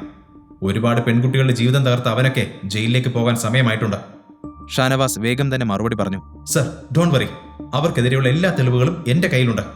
അവരുടെ നേരെ ശബ്ദമുയർത്താൻ വേണ്ടി എന്തെങ്കിലും ആരെങ്കിലും വരുമെന്ന് എനിക്കറിയാമായിരുന്നു. ആ ദിവസത്തിന് വേണ്ടിയാണ് ഞാൻ കാത്തിരുന്നത്. ഷാനവാസ് ക്യാബിൻ വിട്ടിറങ്ങിയ ഉടനെ ആദിത്യൻ മൂർത്തിയുടെ നേരെ തിരിഞ്ഞു പറഞ്ഞു, ഇനി എത്രയും പെട്ടെന്ന് എനിക്കുള്ള ചെക്ക് താങ്കളെ. എനിക്കധികം സമയമില്ല. തരാം. പക്ഷെ എനിക്കൊരു കാര്യം കൂടെ അറിയണം. തമ്പുരാൻ ഈ മരുമകന്റെ മുഖം മൂടി എന്നുദ്ദേശിച്ചത് എന്താണ്? എനിക്ക് മനസ്സിലായില്ല. ആദിത്യൻ ശബ്ദം താഴ്ത്തിക്കൊണ്ട് പറഞ്ഞു, അങ്കിളിന് എന്നെ കുട്ടിക്കാലം മുതലേ അറിയുന്നതല്ലേ. ഞാനൊരു കാരണമില്ലാതെ ഒന്നും ചെയ്യില്ല. ഞാനിങ്ങനെ ജീവിക്കുന്നതിന് ഒരു ലക്ഷ്യമുണ്ട്. അല്ലാതെ വിവാഹ മണ്ഡപത്തിൽ വെച്ച് വെറുതെ അങ്ങനെ ഒരു പെൺകുട്ടി ഉപേക്ഷിച്ച് പോരുന്ന ഒരാളല്ല ഞാൻ.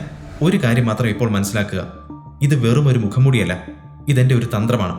അച്ഛൻ എപ്പോഴും പറയാറുണ്ടായിരുന്നു, ഒരു യഥാർത്ഥ രാജാവ് സ്വയം മറച്ചു നടക്കുന്നവനാണ്. എന്നിട്ട് സമയമാകുമ്പോൾ മാത്രം അത് വെളിപ്പെടുത്തും. ആദിത്യന്റെ മനസ്സിൽ ഒരുപാട് പ്ലാനുകളുണ്ടെന്ന് മാത്രം മൂർത്തിക്ക് മനസ്സിലായി. ഉടനെ തന്നെ പുറത്തു നിൽക്കുന്ന ബോഡി ഗാർഡ്സിന്റെ ഒരു കോൾ മൂർത്തിക്ക് വന്നു.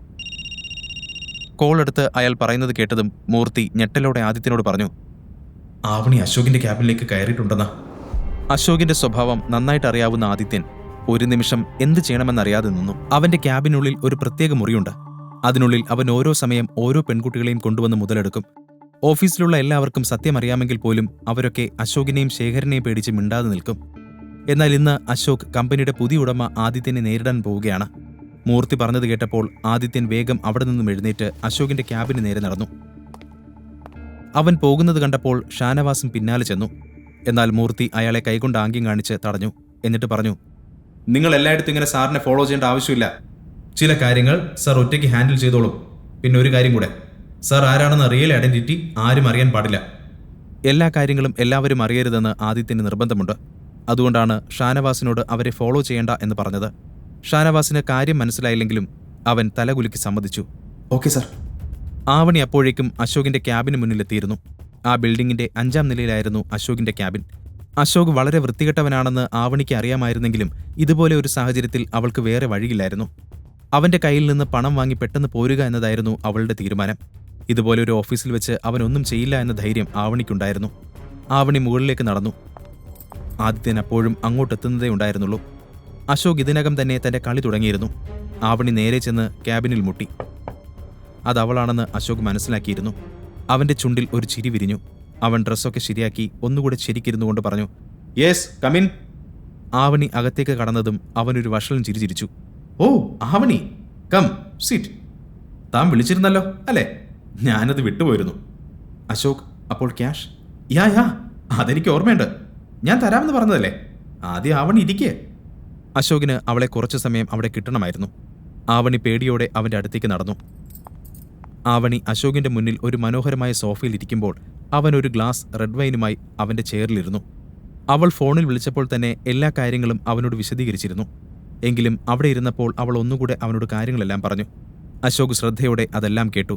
എന്നിട്ട് അവിടെ നിന്ന് എഴുന്നേറ്റ് അവളുടെ അടുത്തേക്ക് ചെന്നു. അവന്റെ നോട്ടം അവളെ അസ്വസ്ഥയാക്കുന്ന വിധത്തിൽ അവളുടെ ദേഹത്താകെ ഇഴഞ്ഞു. അവൾ തല താഴ്ത്തി നിന്നു. എന്റെ ആവണി, ഇത്രയും വലിയൊരു കാര്യമുണ്ടായിട്ട് താൻ ഇപ്പോഴാണോ എൻ്റെ അടുത്തേക്ക് വരുന്നത്? ആദ്യം തന്നെ എന്നെ വിളിക്കണ്ടേ? ലുക്ക് യു, ആകെ സ്ട്രെസ് എടുത്ത് ഒരു കോലമായി. പണ്ട് കോളേജിൽ ഞാൻ കണ്ടിരുന്ന ആവണി എന്തൊരു എനർജറ്റിക് ആയിരുന്നു. തനിക്കിപ്പോ വേണ്ടത് ഒരു ബ്രേക്കാണ്. ഒരു കാര്യം ചെയ്, ഇപ്പൊ താൻ ഇതൊന്ന് കുടിക്ക് ആൻഡ് റിലാക്സ് മാൻ. അതും പറഞ്ഞ് അശോക് ആ വൈൻ ഗ്ലാസ് അവളുടെ നേരെ നീട്ടി. ഞാൻ കുടിക്കില്ല അശോക്. അവൾ മടിച്ചു മടിച്ചു മറുപടി പറഞ്ഞു. താൻ എന്താണ് ഈ പറയുന്നത്? ഇത്രയും ദൂരം വന്നിട്ട് എനിക്കൊരു കമ്പനി പോലും തരില്ലേ? ഇത് വളരെ എക്സ്പെൻസീവ് ആയിട്ടുള്ള വൈനാണ്, സ്പെഷ്യലി ഫോർ യു. ഇതിൽ ആൽക്കഹോൾ കണ്ടന്റ് ഒക്കെ വളരെ കുറവാണ്. കമോൺ ആവണി, ഒരു സിപ്പ് എടുക്കുക. I'm sure you will love it. No Ashok, എനിക്ക് ചെക്കുമായി എത്രയും പെട്ടെന്ന് തന്നെ തിരികെ എത്തണം. അവിടെ അവരെല്ലാം കാത്തിരിക്കുകയാണ്. അശോക് പുഞ്ചിരിച്ചുകൊണ്ട് പോക്കറ്റിൽ നിന്ന് ചെക്ക് ബുക്ക് എടുത്തു. യെസ്, തൻ്റെ അച്ഛൻ അവിടെ കാത്തിരിക്കുന്നുണ്ടല്ലേ? ഞാൻ ഇപ്പോൾ തന്നെ ചെക്കിൽ ഒപ്പിടാം. പക്ഷേ താൻ എന്നോടൊപ്പം ഇരുന്ന് ഇത് കഴിച്ചില്ലെങ്കിൽ എനിക്ക് വിഷമമാവും. സോറി അശോക്, ഞാൻ കഴിക്കാത്തത് കൊണ്ടാണ്. പിന്നെ ക്യാഷ് ഞാൻ എത്രയും വേഗം തിരികെ തരാൻ നോക്കാം. അവൾ മെല്ലെ വിഷയം മാറ്റാൻ നോക്കി. ഏയ്, പണം എനിക്കൊരു പ്രശ്നമല്ല. അതൊക്കെ താൻ സാവധാനം തന്നാൽ മതി. ഇതിനൊക്കെ അല്ലേ ഫ്രണ്ട്സ്? അത് പറയുമ്പോൾ അവന്റെ നോട്ടം അവളുടെ ദേഹത്തായിരുന്നു. അവൻ മെല്ലെ അവളുടെ അടുത്തേക്ക് നീങ്ങി. അവന്റെ ഉദ്ദേശം വ്യക്തമായിരുന്നു. ആവണി സോഫയുടെ മൂലയിലേക്ക് ചുരുങ്ങിപ്പോയി. അവളുടെ നെഞ്ചിൽ പടപട എന്നിടിക്കുന്നുണ്ടായിരുന്നു. അവന്റെ നോട്ടം അവളെ തഴുകി. അവന്റെ കൈ മെല്ലെ അവളുടെ കവിളിലേക്ക് ഉയർന്നു. എന്നാൽ ആവണി മെല്ലെ മുഖം മാറ്റി. അശോക്, നോ, എനിക്കിതൊന്നും ഇഷ്ടമല്ല.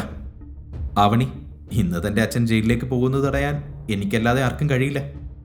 അവളുടെ മനസ്സിൽ അവളുടെ അച്ഛന്റെ മുഖം തെളിഞ്ഞു. ആ നിമിഷം ആദിത്യൻ കൂടെ ഇല്ലാത്തതിന് ആവണി നിശബ്ദമായി മനസ്സിൽ സ്വയം ശപിച്ചു. കം ഓൺ, ഇതൊരു ഡ്രിങ്ക് അല്ലേ? ഇത് വാങ്ങിയിട്ട് ദേ ഈ ചെക്കെടുക്ക്. ഇതിലെന്താണ് ഇത്രയധികം ആലോചിക്കാനൊക്കെ ഉള്ളത്? അപ്പോൾ അവൾ വിറയ്ക്കുന്ന ശബ്ദത്തിൽ ചോദിച്ചു. ഇത് കുടിച്ചാൽ നീ എനിക്ക് ക്യാഷ് തരുമോ? Oh sure, no doubt. അവന്റെ കണ്ണുകൾ ആവണിയുടെ കാലുകളിലൂടെയും ചുണ്ടുകളിലൂടെയും ഓടി നടന്നു. പിന്നെ കയ്യിലുള്ള ഗ്ലാസ് അവളുടെ മുഖത്തേക്ക് നീട്ടി. ആവണി അതിനായി കൈനീട്ടുമ്പോൾ അവളുടെ വിരലുകൾ വിറച്ചു. അവളുടെ മുമ്പിൽ വേറെ വഴിയില്ലായിരുന്നു. പക്ഷേ അവൾക്കത് ചുണ്ടിലേക്ക് ഉയർത്താൻ കഴിയുന്നതിന് മുമ്പ് വാതിലിൽ ഒരു വലിയ മുട്ട് കേട്ടു. അശോകിന്റെ മുഖം ദേഷ്യം കൊണ്ട് ചുവന്നു. അവൻ പോയി വാതിൽ തുറന്നു. ആദിത്യനായിരുന്നു അത്. ആവണിയുടെ കയ്യിലുള്ള വൈൻ ഗ്ലാസ് കണ്ടപ്പോൾ ദേഷ്യം കൊണ്ട് അവന്റെ കണ്ണുകൾ ജ്വലിച്ചു. അശോക് അവനോട് ചോദിച്ചു, നീ ആരാണ്? നീ എങ്ങനെ അകത്ത് കയറി? ആദിത്യനാണ് അതെന്ന് കണ്ടപ്പോൾ ആവണി അത്ഭുതത്തോട് ചോദിച്ചു. ആദിത്യൻ, നീ ഇവിടെ എങ്ങനെ? അപ്പോൾ ആദിത്യൻ പറഞ്ഞു, ഞാനിപ്പോൾ ഇവിടെ എത്തിയില്ലായിരുന്നെങ്കിൽ ഇവൻ നിന്നെ... എന്നാൽ അവൾ അവന്റെ നേരെ നോക്കി പൊട്ടിത്തെറിച്ചു. നിനക്ക് എങ്ങനെ അങ്ങനെ ചിന്തിക്കാൻ തോന്നി? ഞാനൊരു സഹായത്തിനാണ് ഇവിടെ വന്നത്. അശോക് എനിക്ക് പണം തരാമെന്ന് സമ്മതിച്ചതുകൊണ്ട് വന്നതാണ്, അല്ലാതെ ഇവിടെ മറ്റൊന്നുമല്ല. എന്നാൽ ആദിത്യൻ വിട്ടുകൊടുക്കാൻ തയ്യാറല്ലായിരുന്നു. ആവണി, നിനക്കവനെ ശരിക്കറിയില്ല. മതി. ദേഷ്യത്തോടെ അശോക് മുന്നോട്ട് നടന്നു. നീ ആരോടാണ് സംസാരിക്കുന്നത് നിനക്കറിയോ? എന്നാൽ ആവണി വേഗം അതിൽ ഇടപെട്ടുകൊണ്ട് പറഞ്ഞു, 1 second Ashok, this is my husband. അത് കേട്ടതും അശോക് ആദിത്യനെ അടിമുടി ഒന്ന് നോക്കി. ഓ, അപ്പോൾ ഇതാണ് ആ ഭാര്യ വീട്ടിൽ ഉണ്ടുറങ്ങി കഴിയുന്നവൻ അല്ലേ? ഇവനോട് ഇപ്പോൾ തന്നെ എന്റെ കാലിൽ വീണ് സോറി പറയാൻ പറ, അല്ലെങ്കിൽ ഇവൻ ഇവിടെ നിന്ന് ജീവനോടെ പോകില്ല. അശോക് ആദിത്യനെ ഭീഷണിപ്പെടുത്തിക്കൊണ്ട് പറഞ്ഞു. 3 വർഷങ്ങൾക്ക് മുമ്പ് നിന്നെ പോലുള്ള ഒരുത്തൻ എന്റെ ക്യാബിനിൽ കയറാൻ ശ്രമിച്ചതാണ്. അവന്റെ കുടുംബം ഇപ്പോഴും അവന്റെ ഡെഡ് ബോഡി തിരഞ്ഞ് നടക്കുന്നുണ്ട്. അവർക്ക് അവസാനമായി അവന്റെ മുഖം പോലും കാണാൻ കഴിഞ്ഞില്ല. സൂക്ഷിച്ചും കണ്ടും പെരുമാറിയാൽ നിനക്ക് നല്ലത്. അപ്പോൾ ആവണി പേടിയോടെ ആദിത്യനോട് യാചിച്ചു. ആദിത്യൻ, നീ വേഗം തന്നെ അശോകിനോട് സോറി പറ. എന്നാൽ ആദിത്യന് യാതൊരു പേടിയുമില്ലായിരുന്നു. എന്തിന്? ഞാൻ എന്തിന് ഇവനോട് സോറി പറയണം? ഇവന്റെ ഭീഷണിയൊക്കെ വെറുതെയാണ്. ഈ നായ കുരയ്ക്കും, പക്ഷെ കടിക്കില്ല. നായയോ? അശോകിന് പിന്നെ പിടിച്ചു നിൽക്കാനായില്ല. അവൻ ആദിത്യന്റെ കോളറിൽ പിടിച്ചു. എടാ, എന്നാ ഈ നായ്ക്ക് എന്ത് ചെയ്യാൻ കഴിയുമെന്ന് ഞാൻ കാണിച്ചു തരാം. അവൻ വേഗം തന്നെ ഫോൺ എടുത്ത് ആരെയോ ഡയൽ ചെയ്തു. ഇൻസ്പെക്ടർ, മീറ്റിയോർ ഗ്രൂപ്പിന്റെ ഹെഡ് ഓഫീസിൽ നിന്ന് അശോക് ചന്ദ്രനാണ് സംസാരിക്കുന്നത്. ഇപ്പോൾ തന്നെ എന്റെ ഓഫീസിലേക്ക് വരണം. എനിക്ക് ഒരുത്തനെ ഒന്ന് പെരുമാറാനുണ്ട്. അവൻ ഫോൺ കട്ട് ചെയ്ത് ആവണിയുടെ നേരെ തിരിഞ്ഞു. ആവണി, ഇനി ആ ചെക്കിന്റെ കാര്യം മറന്നേക്ക്. പിന്നെ ദേ ഇവൻ ഇന്നത്തോടെ ജയിലിലേക്ക് പോവും. പിന്നെ ഈ രാത്രി നീ എന്റെ കൂടെ ആവും മോളെ. അതുകൂടെ കേട്ടപ്പോൾ ആദിത്യന്റെ ക്ഷമ നശിച്ചു. തന്റെ മുമ്പിൽ വെച്ച് തന്റെ ഭാര്യയെപ്പറ്റി ഒരാൾ അനാവശ്യം പറഞ്ഞാൽ ഏതൊരാൾക്കും സഹിക്കില്ല. അവൻ അശോകിന്റെ കോളറിൽ പിടിച്ച് അവന്റെ മുഖത്ത് ശക്തമായി അടിച്ചു. നീ എന്നെ തല്ലിയല്ലേ? നീ തീർന്നടാ. അശോക് അലറി. പക്ഷേ അവൻ പറഞ്ഞു തീരുന്നതിന് മുമ്പ് വാതിൽ വീണ്ടും തുറന്നു. ചന്ദ്രശേഖർ പോലീസ് ഉദ്യോഗസ്ഥരോടൊപ്പം അകത്തേക്ക് കയറി. അവരെ കണ്ട അശോക് അലറി. അച്ഛാ, ഈ നായ എന്നെ അടിക്കാൻ ശ്രമിച്ചു. പക്ഷെ അപ്പോഴാണ് അശോക് ശേഖരനെ ശരിക്കും നോക്കിയത്. കോൺസ്റ്റബിൾമാർ ശേഖരന്റെ കൈകളിൽ വിലങ്ങിട്ട് പിടിച്ചിരിക്കുന്നു. അത് കണ്ടപ്പോൾ അവന്റെ ശബ്ദമിടറി. എന്താണ് പുറത്ത് സംഭവിച്ചതെന്ന് അവൻ അറിഞ്ഞിട്ടില്ലായിരുന്നു. അവന് കാര്യം മനസ്സിലാകുന്നതിന് മുമ്പ് തന്നെ 2 കോൺസ്റ്റബിൾമാർ കൂടി അവനെ പിടിച്ച് മുട്ടുകുത്തിച്ചു. അശോക് ആകെ അമ്പരന്നു. ഇൻസ്പെക്ടർ, നിങ്ങൾക്ക് ഭ്രാന്താണോ? എന്നെ എന്തിനാണ് അറസ്റ്റ് ചെയ്യുന്നത്? ഞാനല്ലേ നിങ്ങളെ വിളിച്ചത്? അശോക്, ജനങ്ങളുടെ ക്യാഷ് തട്ടിയെടുത്തതിനും അവരെ വഞ്ചിച്ചതിനും നിരപരാധികളായ ഒരുപാട് പെൺകുട്ടികളുടെ ജീവിതം നശിപ്പിച്ചതിനും ഞാൻ നിങ്ങളെയും നിങ്ങളുടെ അച്ഛനെയും അറസ്റ്റ് ചെയ്യുന്നു. ഇൻസ്പെക്ടർ എടുത്തടിച്ചതുപോലെ പറഞ്ഞു. അശോക് ഞെട്ടലോടെ ശേഖരനെ നോക്കി. ശേഖരൻ തല കുനിച്ചു നിന്നു. ആവണി ആകെ അമ്പരന്ന് നിൽക്കുമ്പോൾ ആദിത്യന്റെ കണ്ണുകൾ ആ വൈൻ ഗ്ലാസിലേക്ക് തിരിഞ്ഞു. ഇൻസ്പെക്ടർ, ഞാൻ വന്നപ്പോൾ അശോക് എന്റെ ഭാര്യ ഇത് കുടിക്കാൻ നിർബന്ധിക്കുകയായിരുന്നു. ഇതിൽ ഡ്രഗ്സ് കലർത്തിയിട്ടുണ്ടെന്ന് എനിക്ക് നല്ല ഡൗട്ടുണ്ട്. അതൊന്ന് പരിശോധിക്കണം. ഇൻസ്പെക്ടർ ആ ഗ്ലാസ് വാങ്ങി അതിൽ നിന്ന് കുറച്ച് തന്റെ കർച്ചീഫിൽ ഒഴിച്ചു. ഉടൻ തന്നെ അത് കടും നീലയായി മാറി. താങ്കളുടെ സംശയം ശരിയാണ് ആദിത്യൻ. ഇതിൽ വളരെ അപകടകരമായ ഡ്രഗ്സ് ആഡ് ചെയ്തിട്ടുണ്ടായിരുന്നു. കോൺസ്റ്റബിൾ, ഈ തെളിവെടുത്ത് ഇവരെല്ലാം അറസ്റ്റ് ചെയ്ത് കൊണ്ടുപോകൂ. അശോക് കുതറി നോക്കിയെങ്കിലും കോൺസ്റ്റബിൾമാർ അവനെയും ശേഖരനെയും പുറത്തേക്ക് വലിച്ചഴിച്ചു കൊണ്ടുപോയി. എല്ലാവരും പോയപ്പോൾ ആദിത്യനും ആവണിയും അവിടെ ഒറ്റയ്ക്കായി. ക്യാബിൻ അപ്പോൾ പൂർണ്ണ നിശബ്ദതയിലായിരുന്നു. സത്യം മനസ്സിലാക്കിയ ആവണിക്ക് ദേഹം കുഴയുന്നത് പോലെ തോന്നി. ആദിത്യൻ വേഗം തന്നെ ചെന്ന് അവളെ പിടിച്ചു. ആവണി തന്റെ കണ്ണുനീർ തുടച്ചുകൊണ്ട് ആദിത്യനെ നോക്കി. Aditya, I am sorry. അവൻ അവളുടെ അടുത്തേക്ക് ചെന്ന് അവളുടെ കണ്ണുനീർ തുടച്ചു. ഏയ്, എന്താ ഇത്? കരയാൻ മാത്രം ഒന്നും ഉണ്ടായില്ലല്ലോ. നീ ഓക്കെ അല്ലേ? അശോകിനും അവന്റെ അച്ഛനും അവർ ചെയ്തതിനൊക്കെയുള്ള ശിക്ഷ കിട്ടും. ഒരുപാട് പെൺകുട്ടികളുടെ ജീവിതം അവർ തകർത്തിട്ടുണ്ട്. ആവണി മൂളി. പക്ഷേ ഇനി എവിടെ നിന്ന് പണം ഒപ്പിക്കുമെന്ന് ആലോചിച്ച് അവൾ ടെൻഷനോടെ സോഫയിലേക്ക് വീണു. ആദിത്യൻ അപ്പോൾ അവന്റെ പോക്കറ്റിൽ നിന്നും 30 ലക്ഷത്തിന്റെ ഒരു ചെക്ക് എടുത്ത് അവളുടെ നേരെ നീട്ടി. നോക്ക്, നിന്റെ അച്ഛനെ രക്ഷിക്കാനുള്ള ക്യാഷ് ഞാൻ അറേഞ്ച് ചെയ്തിട്ടുണ്ട്. ആവണി അമ്പരപ്പോട് ചോദിച്ചു. ഇതെങ്ങനെ ഇത്രയും പെട്ടെന്ന് ഇത്രയും പണം എവിടെ നിന്ന് കിട്ടി? എന്നാൽ അവൻ മറുപടി ഒന്നും പറഞ്ഞില്ല. സത്യം പറഞ്ഞാൽ കൂടുതൽ പ്രശ്നമാകുമെന്ന് തോന്നിയപ്പോൾ ആദിത്യൻ മിണ്ടാതിരുന്നു. എന്നാൽ ആവണി വിടാൻ തയ്യാറല്ലായിരുന്നു. അവൾ വീണ്ടും ആവർത്തിച്ചു. പറ ആദിത്യ, ആരാണ് നിനക്ക് ചെക്ക് തന്നത്? അവസാനം ആദിത്യൻ ഒരു കള്ളം പറയാൻ തീരുമാനിച്ചു. അത് പിന്നെ ഞാനിതെൻ്റെ ഒരു ഫ്രണ്ടിൻ്റെ കയ്യിൽ നിന്നും കടം വാങ്ങിയതാ. അവൻ ഈ അടുത്തായി അവൻ്റെ കമ്പനിയിൽ നിന്നും ഒരുപാട് ക്യാഷ് കിട്ടിയിരുന്നു. അവനിപ്പോൾ അത്യാവശ്യമൊന്നുമില്ല. അപ്പോൾ പിന്നെ അവൻ എന്നെ സഹായിക്കാമെന്ന് സമ്മതിച്ചതാണ്. അത് കേട്ടെങ്കിലും ആവണി അത്ഭുതത്തോടെ അവനെ നോക്കി. ഇന്നവൻ ഒരുപാട് പ്രശ്നങ്ങൾ ഒറ്റയടിക്ക് പരിഹരിച്ചതുപോലെ അവൾക്ക് ഫീൽ ചെയ്തു. അവൻ പിന്നെയും വിശദീകരിച്ചു. അവനിത് പെട്ടെന്നൊന്നും വേണ്ടെന്നാ പറഞ്ഞത്. അവനിപ്പോൾ ഇന്ത്യക്ക് പുറത്താണുള്ളത്. അതുകൊണ്ട് ഇത് സാവധാനം തിരികെ കൊടുത്താൽ മതി. നീ ഇതിനെപ്പറ്റി ആലോചിച്ച് ടെൻഷൻ ആവണ്ട. അത് പറയുമ്പോൾ ആദിത്യൻ സ്നേഹത്തോടെ ആവണിയുടെ കണ്ണുകളിലേക്ക് നോക്കി. വിവാഹത്തിന് ശേഷം ഇന്ന് ആദ്യമായിട്ടാണ് അവൻ അവളുടെ ഭംഗി ഇത്ര അടുത്തു നിന്ന് കാണുന്നത്. പെട്ടെന്ന് അവൻ ബോധത്തിലേക്ക് തിരികെ വന്നു ക്ലോക്കിലേക്ക് നോക്കി. എന്നിട്ട് പറഞ്ഞു, ആവണി, വേഗം പോവാം. ആലോചിച്ച് നിൽക്കാൻ നേരമില്ല. ഇനി 45 മിനിറ്റ് കൂടെയുള്ളൂ. അച്ഛനും അമ്മയും അവിടെ നമ്മളെ വെയിറ്റ് ചെയ്യുന്നുണ്ടാവും. ആദിത്യൻ പറഞ്ഞപ്പോഴാണ് ആവണിയും സമയം നോക്കിയത്. അവൾ അവിടേക്ക് വന്നിട്ട് കുറേ സമയം കഴിഞ്ഞിരുന്നു. ഇനി ഒരുപാട് ചിന്തിച്ച് സമയം കളയാനില്ല. എത്രയും പെട്ടെന്ന് അവർക്ക് സ്റ്റോറിലേക്ക് തിരികെ എത്തണം. അല്ലെങ്കിൽ അച്ഛനെ അവർ ജയിലിലേക്ക് അയക്കും. ആവണി ആദിത്യനെയും കൂട്ടി വേഗം തന്നെ അവിടെ നിന്നും പോയി. അതേസമയം ജയരാജും ഗീതയും അപ്പോഴും ആ സ്റ്റോറിന്റെ ഒരു മൂലയിൽ ഇരിക്കുകയായിരുന്നു. അവരുടെ ചുറ്റും ഒരുപാട് ബോഡി ഗാർഡ്സ് നിൽക്കുന്നുണ്ട്. അവരെല്ലാം മാനേജറുടെ ആജ്ഞയ്ക്കായി വെയിറ്റ് ചെയ്യുകയാണ്. മാനേജർ കമ്മീഷണറെ വിളിച്ച് അങ്ങോട്ടേക്ക് വരാൻ പറഞ്ഞിട്ടുണ്ട്. കുറച്ചു സമയം അക്ഷമയോടെ അങ്ങോട്ടും ഇങ്ങോട്ടും നടന്നതിന് ശേഷം മാനേജർ ദേഷ്യത്തോടെ പറഞ്ഞു, ഇനി 10 മിനിറ്റ് കൂടെ ബാക്കിയുള്ളൂ. നിങ്ങളുടെ മോളും മരുമോനും ഇതുവരെ എത്തിയിട്ടില്ല. അവർക്ക് ക്യാഷ് കണ്ടെത്താൻ കഴിയുമെന്ന് എനിക്ക് ഒട്ടും ഉറപ്പില്ല. എന്തായാലും നിങ്ങൾ ജയിലിലേക്ക് പോകാൻ റെഡി ആയിക്കോളൂ. ജയരാജും ഗീതയും ആകെ പേടിച്ചുപോയി. മാനേജർക്ക് കൂടുതൽ എന്തെങ്കിലും പറയാൻ സാധിക്കുന്നതിന് മുമ്പ് ആദിത്യനും ആവണിയും ഗേറ്റ് കടന്ന് അങ്ങോട്ടേക്ക് വരുന്നത് എല്ലാവരും കണ്ടു. അവരെ രണ്ടുപേരെയും കണ്ടപ്പോൾ ജയരാജിന്റെ കണ്ണുകൾ വിടർന്നു. അയാൾ ആകെ പരിഭ്രമത്തിലായിരുന്നു. ഗീത ആകാംക്ഷയോട് ചോദിച്ചു, എന്തായി മോളെ, ക്യാഷ് കിട്ടിയോ? ഞങ്ങൾ ആകെ പേടിച്ചുപോയി. ആവണി അമ്മയെ സമാധാനിപ്പിച്ചുകൊണ്ട് പറഞ്ഞു, അമ്മ പേടിക്കണ്ട, ഇതാ ചെക്ക്. നമുക്കിത് കൊടുത്ത് വേഗം തന്നെ പോവാം. അത് കണ്ടപ്പോൾ ഗീതയ്ക്ക് വളരെ സന്തോഷം തോന്നി. ആവൂ, ആശ്വാസമായി. കണ്ടോ മോളെ, ഞാൻ നിന്നോട് പറഞ്ഞില്ലേ അശോക് നിന്നെ സഹായിക്കുമെന്ന്. അവൻ ശരിക്കും ഒരു നല്ല മനസ്സുള്ളവനാണ്. ആദിത്യനെ പോലെയല്ല. ആ പണം അശോക് കൊടുത്തതാവും എന്നാണ് ഗീത കരുതിയത്. പണം കണ്ടപ്പോൾ ഗീതയുടെ കണ്ണുകളിൽ സന്തോഷം നിറഞ്ഞു. അതിനിടയിലും അവർ ദേഷ്യത്തോടെ ആദിത്യനെ നോക്കി. എന്നിട്ട് പറഞ്ഞു, നോക്ക്, ഈ ചെക്ക് കണ്ടോ? ഇതാണ് അന്തസ്. അശോകന്റെ മോളുടെ ഫ്രണ്ടായത് ഭാഗ്യം. അല്ലെങ്കിൽ ഞങ്ങൾ എന്ത് ചെയ്തേനെ? നീ ഇന്ന് തന്നെ ഇവിടെ ഡിവോഴ്സ് ചെയ്യുന്നതാണ് നല്ലത്. നിന്നെപ്പോലെ ഒരുത്തൻ കാരണം എന്റെ മകളുടെ ജീവിതം നശിക്കുന്നത് എനിക്ക് കണ്ടു നിൽക്കാൻ വയ്യ. ഒരുപാട് സ്വർണം കൊണ്ട് മൂടേണ്ട പെണ്ണാണ്. എന്നിട്ടിപ്പോ ഇവളുടെ അവസ്ഥ കണ്ടില്ലേ? അതും പറഞ്ഞ് ഗീത തലയിൽ കൈവച്ചു. അവിടെ ഒരു ചെയറിലിരുന്നു. എന്നാൽ അത് കേട്ടപ്പോൾ ആവണിക്ക് സഹിച്ചില്ല. അവൾ ആദിത്യനെ നോക്കി. എന്നിട്ട് അമ്മയോട് വിശദീകരിക്കാൻ ശ്രമിച്ചു. അതങ്ങനെയല്ല അമ്മേ, സത്യത്തിൽ ആദിത്യനാണ്. എന്നാൽ ഗീത അവളെ പറഞ്ഞു മുഴുവിപ്പിക്കാൻ സമ്മതിച്ചില്ല. ആവണി മിണ്ടാതിരിക്കുന്നതാ നിനക്ക് നല്ലത്. ഈ ഇടയെ നിനക്കിപ്പോ നല്ലതും ചീത്തയും ഒന്നും തിരിച്ചറിയാതായിട്ടുണ്ട്. നിന്റെ സാരി തുമ്പിൽ കെട്ടിയിട്ട പോലെ നടക്കുന്ന ഇവനെ കൊണ്ട് എന്തിനു കൊള്ളാം? നീ എന്താ ഇപ്പോഴും ഇവനെ ഒഴിവാക്കാത്തത്? പുറത്ത് അലഞ്ഞു തിരിഞ്ഞ് നടക്കുന്ന പൂച്ചകൾ ഇടയ്ക്ക് വീട്ടിൽ വന്ന് താമസിക്കില്ലേ? ഒരു കാലം കഴിയുമ്പോൾ അവ തനിയെ തിരിച്ചു പോകും. അതുപോലെ കരുതിയാൽ മതി ഇതും. ഗീത പരിസരബോധമില്ലാതെ സംസാരിക്കുന്നത് കേട്ടപ്പോൾ അവിടെയുണ്ടായിരുന്ന മാനേജറും ബോഡി ഗാർഡ്സും പരസ്പരം നോക്കി. എന്നാൽ എല്ലാവരും അത് കേൾക്കുന്നുണ്ട് എന്ന ഭാവമൊന്നും ഗീതയ്ക്കില്ലായിരുന്നു. എന്നാൽ അശോകിന്റെ കാര്യം പറയുമ്പോഴെല്ലാം ആവണിക്ക് അവനിന്ന് ചെയ്ത പ്രവൃത്തിയാണ് ഓർമ്മ വന്നത്. അമ്മ ഇനി ഒരിക്കലും അവനെ ന്യായീകരിക്കരുത് എന്നുള്ളതുകൊണ്ട് ആവണി വാശിയോടെ അപ്പോൾ തന്നെ പറഞ്ഞു, അമ്മേ, ഞാൻ പറയുന്നൊന്ന് കേൾക്ക്. ഈ ക്യാഷ് എനിക്ക് തന്നത് അശോകല്ല, ആദിത്യനാണ്. അവന്റെ ഒരു ഫ്രണ്ട് കൊടുത്തതാണ്. ആവണിയുടെ വാക്കുകൾ എല്ലാവരെയും ഞെട്ടിച്ചു. ഗീതയും ജയരാജും അത്ഭുതത്തോടെ ആദിത്യനെ നോക്കി. ഗീത സംശയത്തോടെ നിന്നു. പിന്നെ അവനെ പരിഹസിച്ചു. ഓ, ശരിക്കും ഒരു ഫ്രണ്ട് എന്നാണോ? അതോ നീ എന്തെങ്കിലും തട്ടിപ്പ് നടത്തിയതാണോ? ഞാനും ഒന്ന് നോക്കട്ടെ നിന്റെ ഏത് ഫ്രണ്ടാണ് നിനക്ക് ഈ 30 ലക്ഷമൊക്കെ തന്നതെന്ന്. നീ അവനെ ഒന്ന് വിളിച്ചേ. എനിക്ക് ഈ പറഞ്ഞ ഫ്രണ്ടിനോടൊന്ന് സംസാരിക്കണം. ഇത് കേട്ടപ്പോൾ ആദിത്യൻ പരിഭ്രാന്തിയോടെ ചുറ്റും നോക്കാൻ തുടങ്ങി. ഇനി അവരോട് എന്ത് കള്ളം പറയുമെന്നാണ് ആദിത്യൻ ആലോചിച്ചത്. അതേസമയം ഗീതയുടെ സംശയകരമായ നോട്ടം അവനിൽ തന്നെ ഉറച്ചു നിന്നു. നീ എന്തിനാണ് ഈ നോക്കുന്നത്? കോൾ ചെയ്യുന്നില്ലേ? അമ്മേ, അവൻ ഇവിടെയല്ല താമസിക്കുന്നത്. ബിസിനസ് ആവശ്യത്തിനായി അവൻ പുറത്താണ്. അവന്റെ സെക്രട്ടറിയാണ് എനിക്ക് ചെക്ക് തന്നത്. ആദിത്യൻ മടിച്ചു മറുപടി പറഞ്ഞു. ആദിത്യൻ പിന്നെ കൂടുതൽ എന്തെങ്കിലും പറയുന്നതിന് മുമ്പ് സ്റ്റോർ മാനേജർ അവരുടെ അടുത്തേക്ക് വന്നു. അവർ കുറേ സമയമായി അവിടെ ഇരുന്ന് പരസ്പരം തർക്കിക്കുന്നത് അയാൾ കാണുന്നുണ്ട്.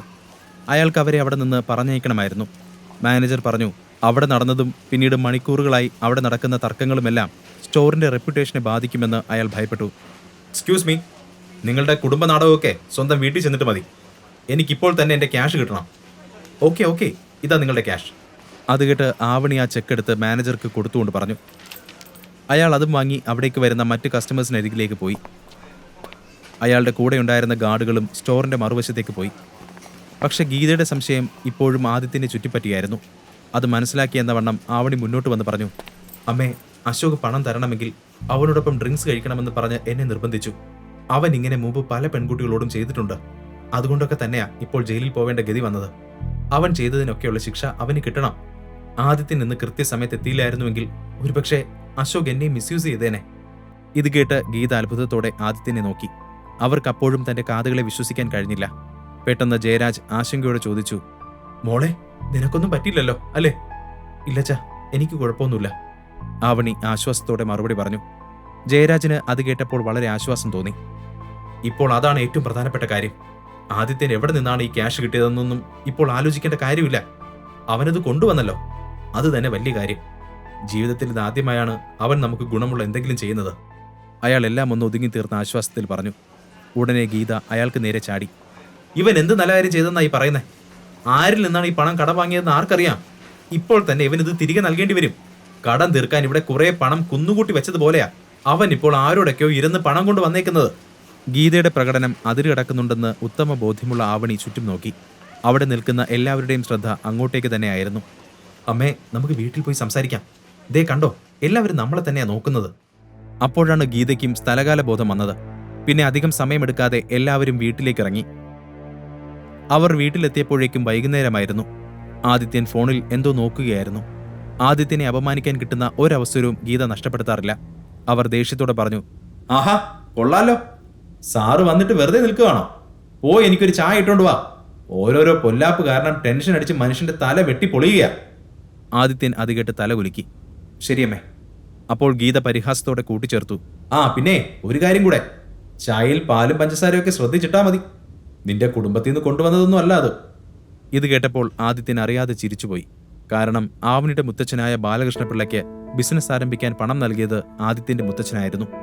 ഒരു കാലത്ത് ബാലകൃഷ്ണപിള്ളയുടെ പൂർവികർ പള്ളിക്കൽ കുടുംബത്തെ സേവിച്ചിരുന്നവരാണ്. അവന്റെ മുഖത്ത് അറിയാതെ വിരിഞ്ഞ കള്ളച്ചിരി കണ്ട് ഗീത ദേഷ്യത്തോടെ ചോദിച്ചു, എന്തിനാ ചിരിക്കുന്നത്?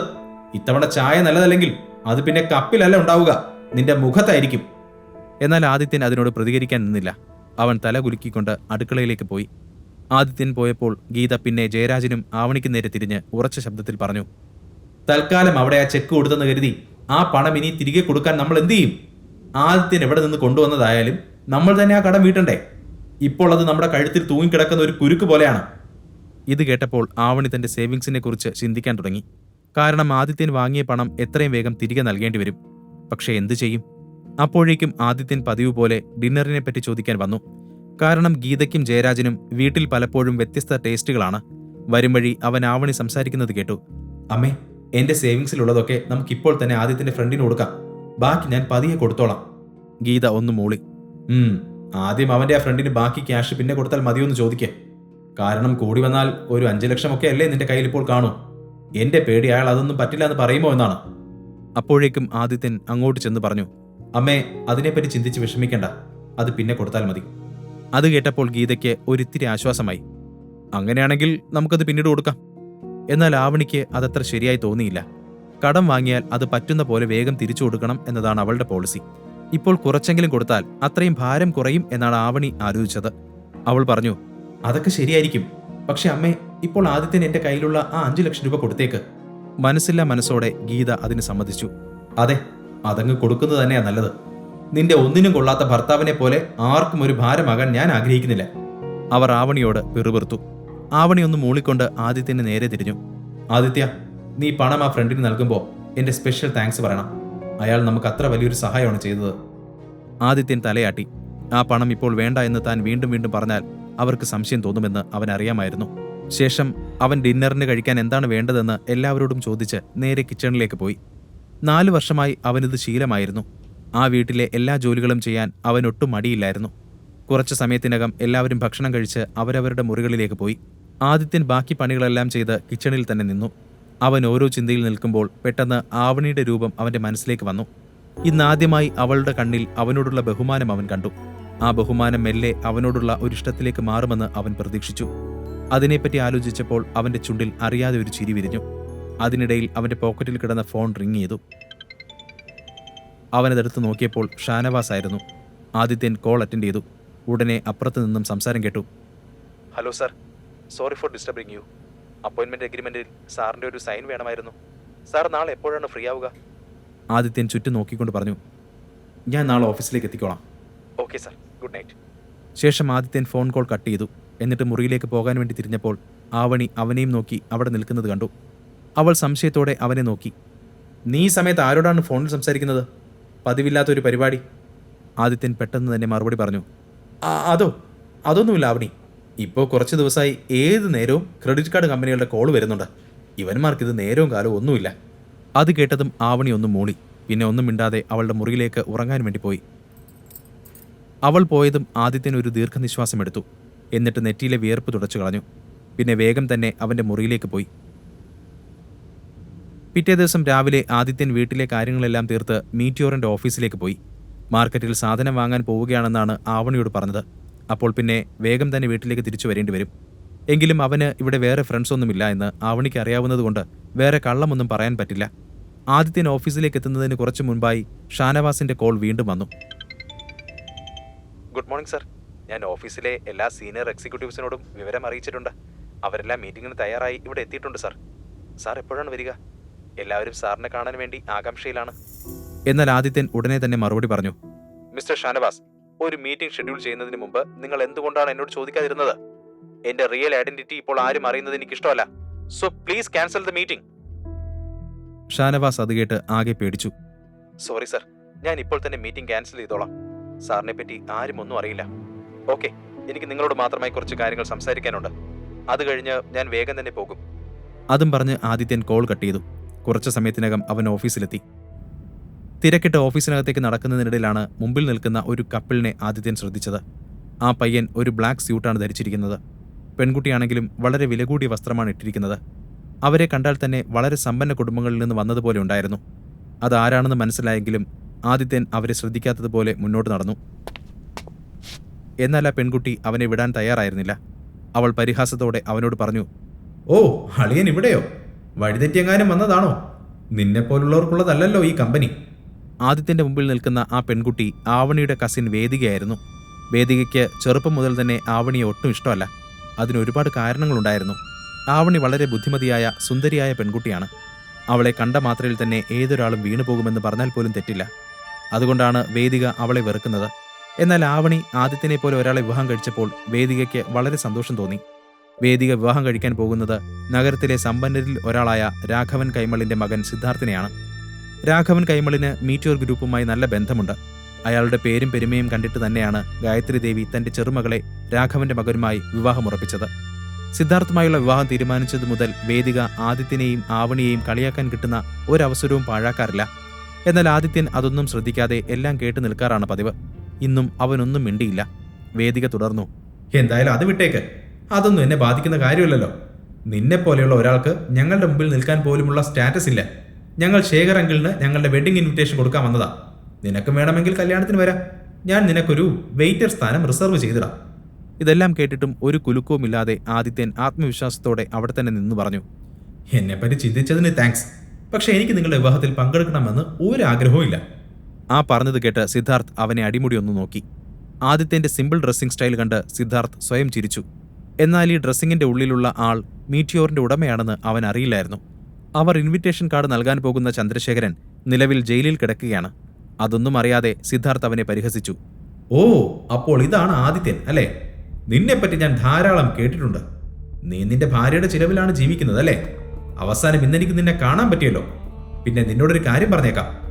എന്നാൽ സിദ്ധാർത്ഥിനെ പറഞ്ഞു മുഴുവനാക്കാൻ സമ്മതിക്കാതെ ആദിത്യൻ ഇടയ്ക്ക് കയറി. ഞാനിവിടെ ഒരു ജോലിയുടെ ആവശ്യത്തിന് വേണ്ടി വന്നതാണ്. നിങ്ങളോട് സംസാരിച്ച് നിൽക്കാൻ നേരമില്ല.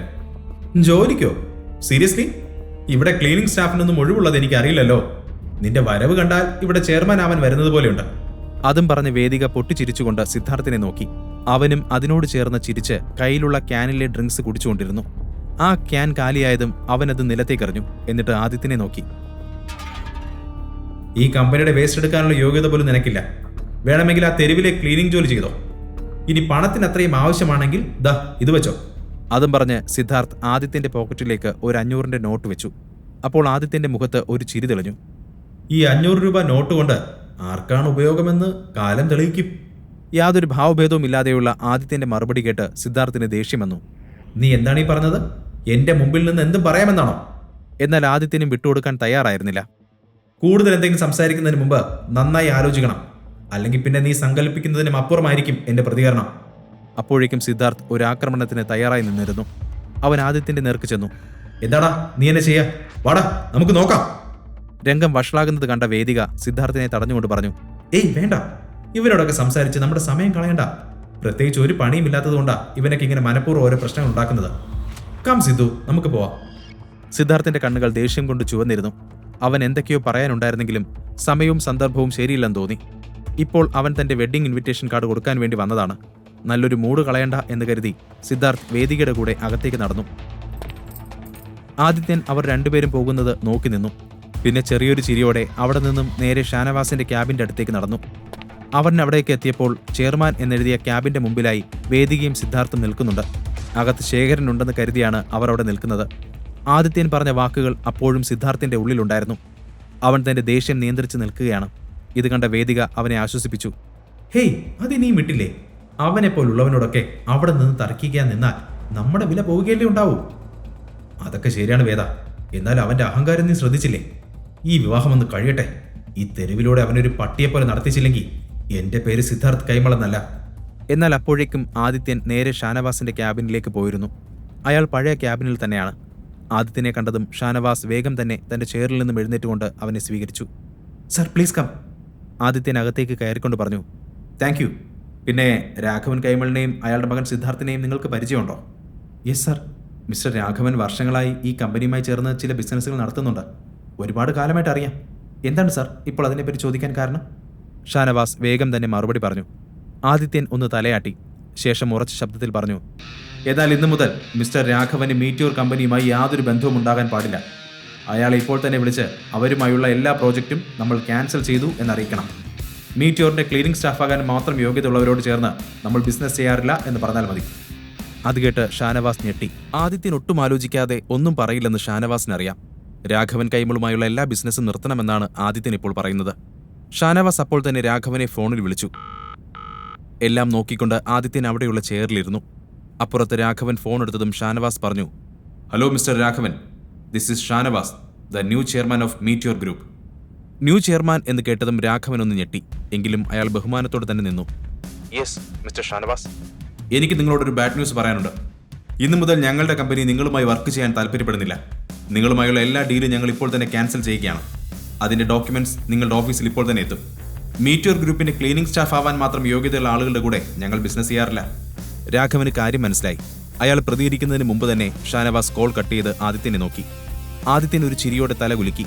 അതേസമയം സിദ്ധാർത്ഥും വേദികയും അവിടെ തന്നെ നിൽക്കുകയായിരുന്നു. കമ്പനിയുടെ പുതിയ ചെയർമാൻ ഷാനവാസ് ആണെന്ന് അപ്പോഴേക്കും അവർ അറിഞ്ഞിരുന്നു.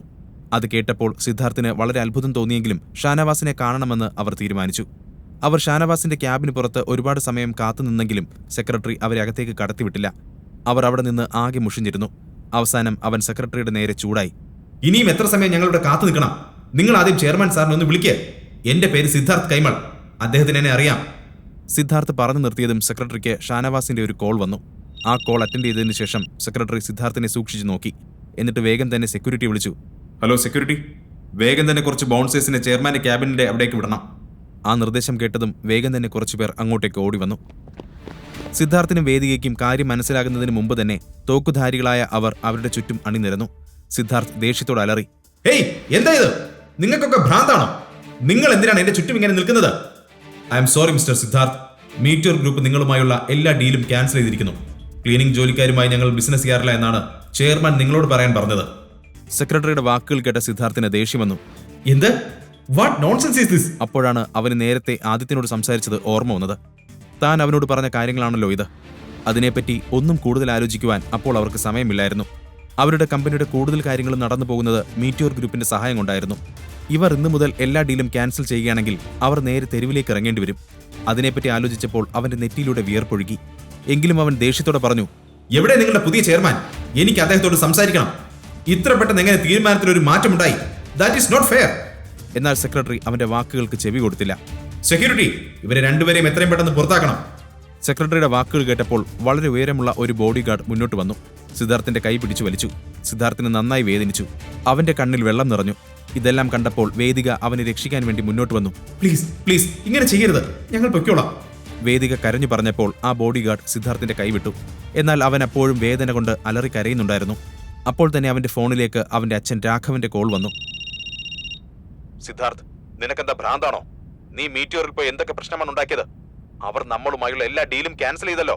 നിന്നോട് അവിടെ പോയി വെഡിങ് കാർഡ് കൊടുക്കാനാണോ അതോ ഇത്രയും വലിയ പ്രശ്നം ഉണ്ടാക്കാനാണോ ഞാൻ പറഞ്ഞത്? അതുകൂടെ കേട്ടപ്പോൾ സിദ്ധാർത്ഥ് ആകെ പേടിച്ചുപോയി. അച്ഛാ, ഞാൻ ഒന്നും ചെയ്തിട്ടില്ല. ഞാൻ വേദികയുടെ കൂടെ വിവാഹം ക്ഷണിക്കാൻ വേണ്ടിയാണ് ഇങ്ങോട്ട് വന്നത്. ഞാൻ ചെയർമാൻ ഇതുവരെ കണ്ടതുപോലുമില്ല. സിദ്ധാർത്ഥ്, മതി. എനിക്ക് നിന്റെ വിശദീകരണം ഒന്നും കേൾക്കണ്ട. നീ കാരണം എനിക്ക് എത്ര വലിയ പ്രശ്നമാണ് ഉണ്ടായതെന്ന് നിനക്കറിയോ? ഇങ്ങനെ സംസാരിച്ചിട്ട് കാര്യമില്ല. നീ ഇപ്പോ തന്നെ ഇങ്ങോട്ട് വരണം. അതും പറഞ്ഞ് രാഘവൻ കോൾ കട്ട് ചെയ്തു. സിദ്ധാർത്ഥ് തന്റെ ചുറ്റുമുള്ള ബോഡി ഗാർഡുകളെ ഒന്ന് നോക്കിയതിനു ശേഷം പിന്നെ ഒന്നും മിണ്ടാതെ അവിടെ നിന്നും നടന്നുപോയി. അവൻ പോകുന്നത് കണ്ടപ്പോൾ വേദികയും അവന്റെ പിന്നാലെ ചെന്നു. പെട്ടെന്നുള്ള ഈ സംഭവം സിദ്ധാർത്ഥിനെ ആകെ പിടിച്ചുലച്ചു. എന്താണ് അവിടെ സംഭവിച്ചതെന്ന് അവന് മനസ്സിലായില്ല. കാറിലിരിക്കുമ്പോൾ നേരത്തെ ആദിത്യനുമായി ഉണ്ടായ തർക്കം സിദ്ധാർത്ഥിന് ഓർമ്മ വന്നു. വേദിക, ഇതെല്ലാം ആ ആദിത്യന്റെ പണിയാണെന്നാ എനിക്ക് തോന്നുന്നത്. എന്ത്? അവനെ പോലെ ഒരുത്തൻ ഇതൊക്കെ എങ്ങനെ ചെയ്യും? ഏയ്, അതൊന്നും ആവില്ല. അവനെങ്ങനെ ഇത്രയും വലിയ കണക്ഷൻ ഉണ്ടാവും? വേദികയ്ക്ക് അപ്പോഴും അത് വിശ്വസിക്കാനാവുന്നില്ലായിരുന്നു. സിദ്ധാർത്ഥ് നല്ല ദേഷ്യത്തിൽ തന്നെയാണ്. എന്തായാലും ഇതിന്റെ പിന്നിൽ ആരാണെന്ന് എത്രയും പെട്ടെന്ന് കണ്ടെത്തണം. അതും പറഞ്ഞ് സിദ്ധാർത്ഥ് വേദികയും കൊണ്ട് അവിടെ നിന്നും പോയി. അവന്റെ മനസ്സിൽ അപ്പോഴും ചില സംശയങ്ങളുണ്ടായിരുന്നു. അപ്പുറത്ത് സിദ്ധാർത്ഥിനെ ഒരു പാഠം പഠിപ്പിച്ചതിന്റെ സന്തോഷത്തിലായിരുന്നു ആദിത്യൻ. അവൻ വേഗം തന്നെ എല്ലാ ഡോക്യുമെന്റ്സും സൈൻ ചെയ്ത് അവിടെ നിന്നും ഇറങ്ങി. ആദിത്യൻ നേരെ വീട്ടിലേക്കാണ് പോയത്. എന്നാൽ അവിടെ എത്തിയപ്പോൾ അവന്റെ സന്തോഷത്തോടെയുള്ള മുഖം പെട്ടെന്ന് മാറി.